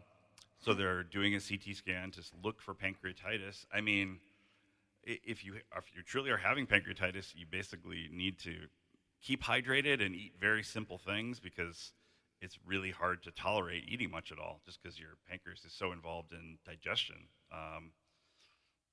But yeah, I mean, if she's in miserable pain, she absolutely should go in because pancreatitis can get really out of control. One of the things, I mean, this is true of our digestive system. Like, if you think about it, your stomach secretes hydrochloric acid into itself. We have a protective layer in the stomach that doesn't let you digest yourself. And the pancreas has enzymes that break down tissue and things like that, or chemicals that you eat, but which your body is made of too. And so if the pancreas starts to kind of eat itself, basically, it causes unbelievable problems. A lot of pain. Pain and just, basically, again, like autodigestion sort of. And it really can be a bad thing. So she responded saying she had a yearly physical Thursday and the numbers came back. but she's not having symptoms? She sounds like she is having symptoms. Okay. The stomach pain, lower back, lack of appetite. Yeah, I mean, those are all signs of pancreatitis, I would say, or gallbladder disease. I mean, sometimes gallbladder can, basically gallbladder, if you get a stone, so gallstones, not gallbladder disease, but gallstones blocks the ducts that come from the pancreas and drop stuff into the intestines, and that can give you pancreatitis, but the primary problem is the stone. Yeah, I mean, if she gets the CT in the next couple days, I think that's probably fine. Friday is what she said. That's good enough? There you go. Oh, you don't look like that's good enough. I mean, maybe sooner? It depends what if she's been feeling this way for a little while, then it's probably not a terrible thing to wait a few days. If this is all escalated in the last, days or week and she's progressively getting worse, then yeah, I mean, I would. Why not? Hate to say, but I mean, you hate to send people to the emergency room and have them be there for a long time, but truly, if it's pancreatitis, that is something that needs to be identified quickly. And if she does perhaps have a gallstone that's blocking a duct, again, that's serious and needs to be addressed. Sometimes they have to do it's called an ERCP. I'll try to say what it actually stands for. It's endoscopic retrograde pancreatography. It is kind of cornholio. Cornholio? Yeah, it's but they go down into the stomach, into the small intestine, and they have like a little thing that goes bloop and up through that little duct that drops, bile and pancreatic enzymes into the gut, and they can pluck out a stone. Earlier we were talking about appendicitis, and there was a character we were discussing earlier who cut himself open to try to perform, what would you call the procedure? Appendectomy? An appendectomy. Like at the South Pole? On himself. What? Well, there was a guy, I think there is a story of a guy at the South Pole, like the medical, or the research station in Antarctica, who had to do that. Oh, he did? Oh, because there's no other options? Right. This was a doctor who performed surgery on himself. Yeah. Okay. This was somebody who just tried it. This was just some dude who tried it, and he cut himself a little too deep, and he almost bled to death. Self-surgery, it plays along with our conversation we were having earlier about warts. How many stories of self-home surgery have you heard in your career? Wow. You ever had to repair somebody who had mangled themselves in an attempt at home surgery? I mean, lots of people try skin stuff. Like what? Well, I mean, trying to cut something, cutting open a cyst or poking it. And sometimes that can work. Sometimes it turns it into an infection. Does falling and accidentally having like a bowling pin in your butt count as $1,000,000 to 1 shot, Doc. $1,000,000 to 1. Accidentally, sure. Right. You helped someone who had a bowling pin in their butt? No, I made that up. But I mean, people do, and that's not an uncommon story in the emergency room. I fell in this cucumber. Well, sure. Somehow. I did see you rescue a guy who playing pickleball whose kneecap ended up 3 courts over. Yes. That was bad. I saw you come to his rescue. True. That was actually at the Randy Shaver tournament last year. Yeah, a guy ruptured his patellar tendon that connects your kneecap to your tibia, so the lower bone, and his kneecap was, about a third of the way up his thigh. Is that a cool feeling when people are yelling, is there a doctor in the house? And then you're the doctor? Here we go. Or do you sometimes wait for someone else? I mean, I don't know if it's a cool feeling. Mostly you're like, oh, boy, what's going on? It's my day off. Like that scene from Airplane, you have a stethoscope around your neck? Yeah. Yes, I'm a doctor. Right. And then I'm the first one to slap the person, and then everyone's in line. Right. Is that the doctor? Oh, yeah. Yeah. But, so the skin stuff is probably the only thing I can think of. Appendectomy is, I mean, this guy, crazy. He went and bought a scalpel at a drugstore or something, God. and he opened up a 7-inch hole in his stomach, and he went a little too deep. Going back to Candy Sheez's question real quick, somebody texted in and said, gallstone, severe pancreatitis survivor here. It can kill a person. She should go in. Yeah. I mean, I guess that's what I was talking about. Get your ass in there. If you have a duct blocked by a gallstone and it's causing back pressure into the pancreas, it can really get serious. So a few people are texting in saying that something similar, go to the ER. Yeah, if she's miserable, absolutely. We got to take a break here in a minute, but first, one more quick question for Dr. P. Jesus, our guest in studio this morning. Leaky D. Jesus has texted in to say, sometimes when I wipe, there is blood. It lasts for about a week, and then it stops. Is he wiping his D? I think he means his bottom. Okay. Yes. A weak. He has a leaky D, but he's having also troubles a few backside. inches backwards. Yeah. Yeah. I mean, most common is hemorrhoids, which, if they're external, they can be uncomfortable and bleed. Internal hemorrhoids can be internal and bleed. It depends on your age, how long it's been going on. Is there pain? Is there pain? Yeah. I mean, it's always a good idea to talk to somebody, but yeah. I mean, it's just you don't want to ignore it. No, that's never any fun when you look down and no. We'll be back at yes, Josh. Oh, I was going to say, Dr. B, before we, that was me that was jumping in. Dana's voice. Sorry, yes. Before we get off the topic of getting your appendix taken out, I have a question on that. I had a buddy in middle school. He got appendicitis. They had to take him down to the hospital, get it taken out. He went to the bathroom before he went under, and the pain got so bad that he passed out and got a concussion by hitting his head on the toilet. My question is, how long do we keep busting his balls for that thing that happened 25 years ago? Until the end of time. Okay. Yeah, I would think. And That maybe sucks. if he's on his deathbed, you can not mention No, it. you got to remind him at Even then. Hey, you got to take a leak quick before you. Did he gain a nickname from that? No, we didn't really dump on him, but we make fun of him constantly. Like anytime he's going to the bathroom, hey, be careful in there, pal. You got to Wow, poor guy can't even pass out from pain in peace. That's terrible. You got to call him Bowles. Yep. What up, Bowles? He's gone ahead and fielded plenty of questions already from our wonderful listeners here on the 93X Half-Fast Morning Show, and he ain't done yet. It's always only a matter of time before the pecker text messages start leaking in. Dr. P, this is a first for me. A listener says this now. Is it possible to pee too hard? Here's what happened. I felt like that before. Like you were pushing too hard? Well, not that I was pushing, but I thought, there's too much force here. I don't know if my pee hole can handle it. It was Josh, sometimes when I pee next to you, it sounds like it's a fire hose getting sprayed into a 5-gallon bucket full of water. Wow. It's at my narrow urethra. Mm-hmm. This guy was horsing around. The old story. He was trying to urinate on his girlfriend's car, like as a joke. Okay. Tried to pee on her windshield. That old story. Tried to pee on her windshield. He said, I pushed kind of hard. And then there was blood in his drawers. Oh, boy. Woke up the next day, says it looked like I peed out a clot or something. Oh. But no blood after that. My pee-pee was a little tender. So is it possible that this guy, he busted a spring? You ever heard of something like that? Is this guy joking with us? I mean, I guess I can't really think how that would all happen. I mean, you can bear down just like you do to strain to push anything out. And that, maybe, it basically squeezes your bladder a little bit, which might make the urine come out quicker. But I can't, unless you've already got something wrong. Yeah. I don't know how you would end up with blood. If he squeezed so hard he squeezed out a kidney stone or something. But that's insane, though. That doesn't work. Ouch. You might as well, brother. Famous quote my brother dumped on me many years ago. You better get your pecker checked. I mean, it's probably a good idea, yeah. You might have had something really wrong going on. If his pee-pee is sore, yes. What the happened there? Yeah.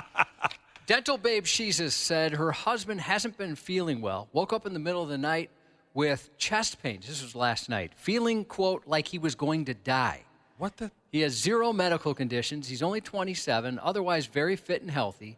He recently started protein shakes and creatine. Could that be related? Not sure how concerned I should be. 27? I mean, if I felt like I was going to die, I'd consider going to the doctor. Pains, probably. And you feel like you're going to die. Yeah. Yeah. As always, chest pains and a sense of doom or feeling like you're going to die. I mean, it's in a 27-year-old, it's probably not something severe, but you have to go in. I mean, a quick aside, a guy, actually, I'll say his name because just to honor him. Mark Wilmert was a guy who played pickleball in St. Louis Park. He also was kind of running things at Minneapolis Pickleball Club. And unfortunately, he died at the pickleball courts. And I think it was sort of a thing like this where he felt bad, maybe kind of stepped away, and then nobody was around when he died. I'm sorry, did you say an age range? In his 50s. But, okay, so not. But so it's just you never know. I Yeah. mean, I think that's the so. Right. For him, the odds are it is. Yeah, maybe it's a side effect from those protein shakes, especially depending on what they have in them. Really? So I think they may have. If they had some goofy stuff. I mean, in they there? probably got some goofy stuff. What is creatine? I mean, it's muscle building. You swear by creatine. You rub it on your skin, right? Is that the stuff? Okay. I took it in powder form, like shakes. I mean, it's, it's basically a protein essentially,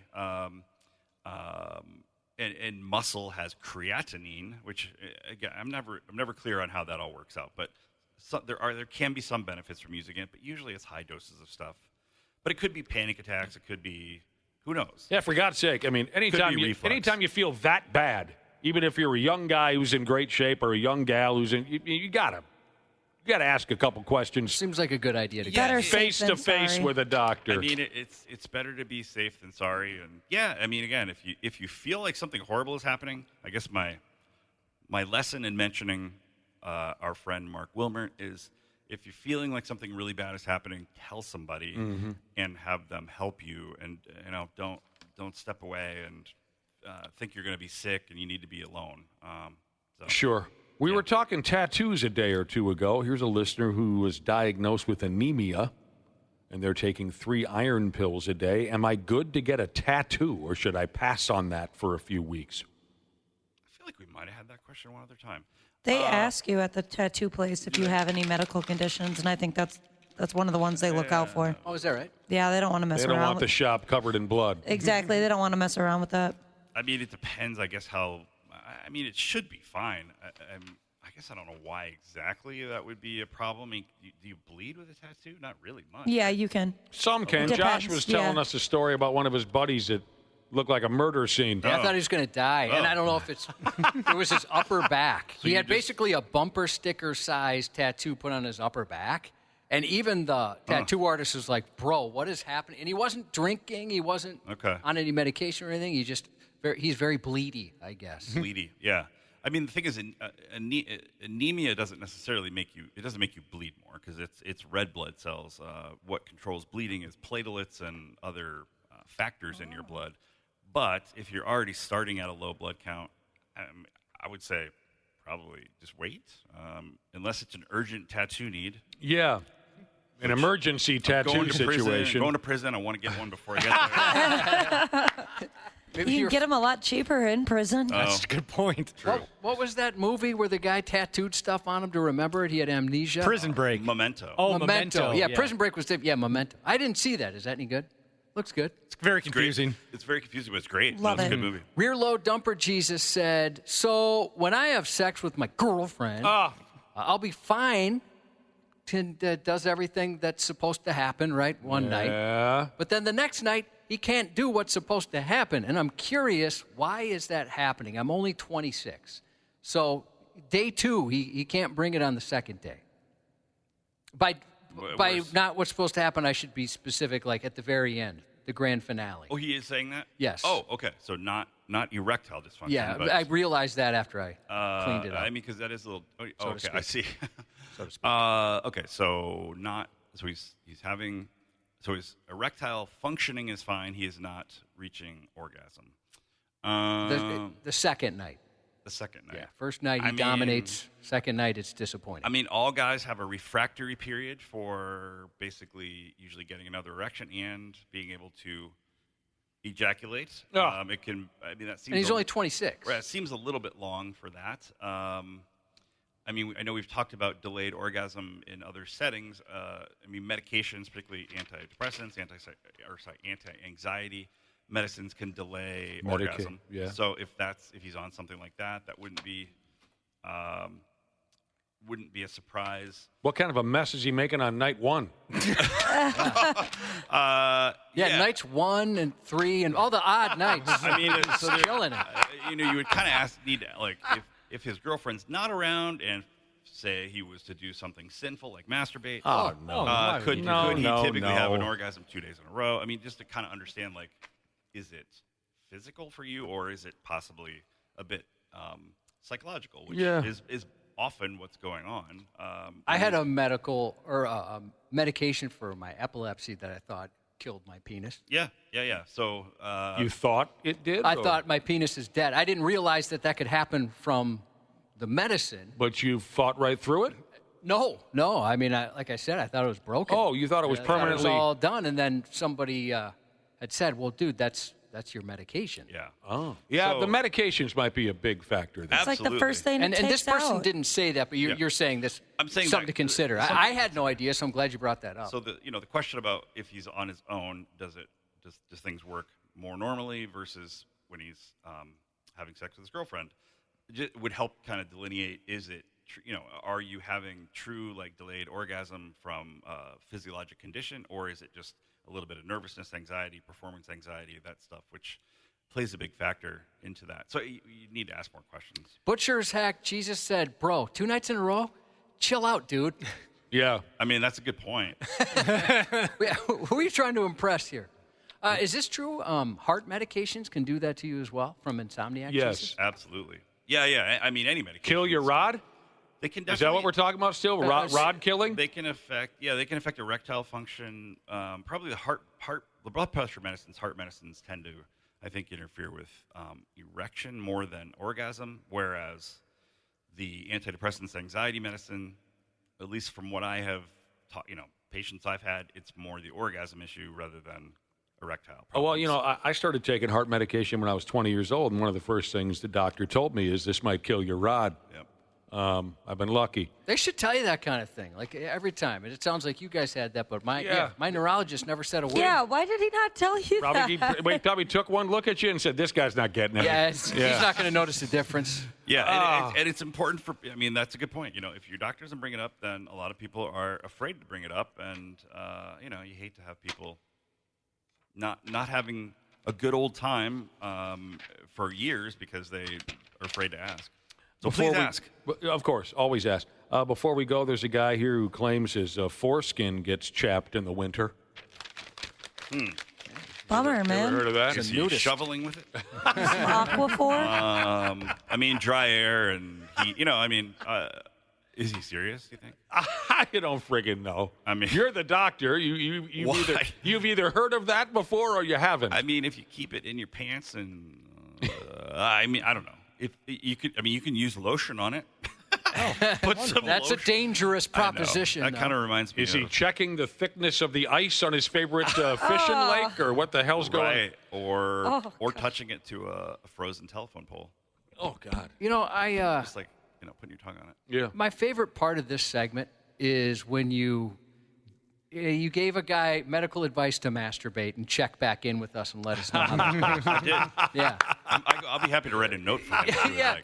That's great. It was doctor-ordered masturbation. Yeah. Man. Let us know, Doctor's man. orders. They tried to explain that to everyone else on the city bus. that it was, doctor's Got to clarify when. No, not then. Now everyone else on the airplane is watching this now, but yet it's doctor's orders. 93X Half-Assed Morning Show. 93X. Well, if it isn't our wonderful podcast listener, the ones that all of us on hams love the most. Dana here to give you a little gentle reminder to hit up our friends at Standard Heating and Air Conditioning and tune up that AC before it fully turns into crotch soup season. June through August are Standard's busy season for getting AC units up to snuff, so get ahead of the curve and have them ensure you don't have a summer where you pit out every shirt you own. Book in May during their pre-summer heat savings event, and you'll beat the rush and save yourself some walking around money. Call Standard Heating today or visit standardheating.com. Enjoy the show. We sincerely appreciate you checking us out each and every day.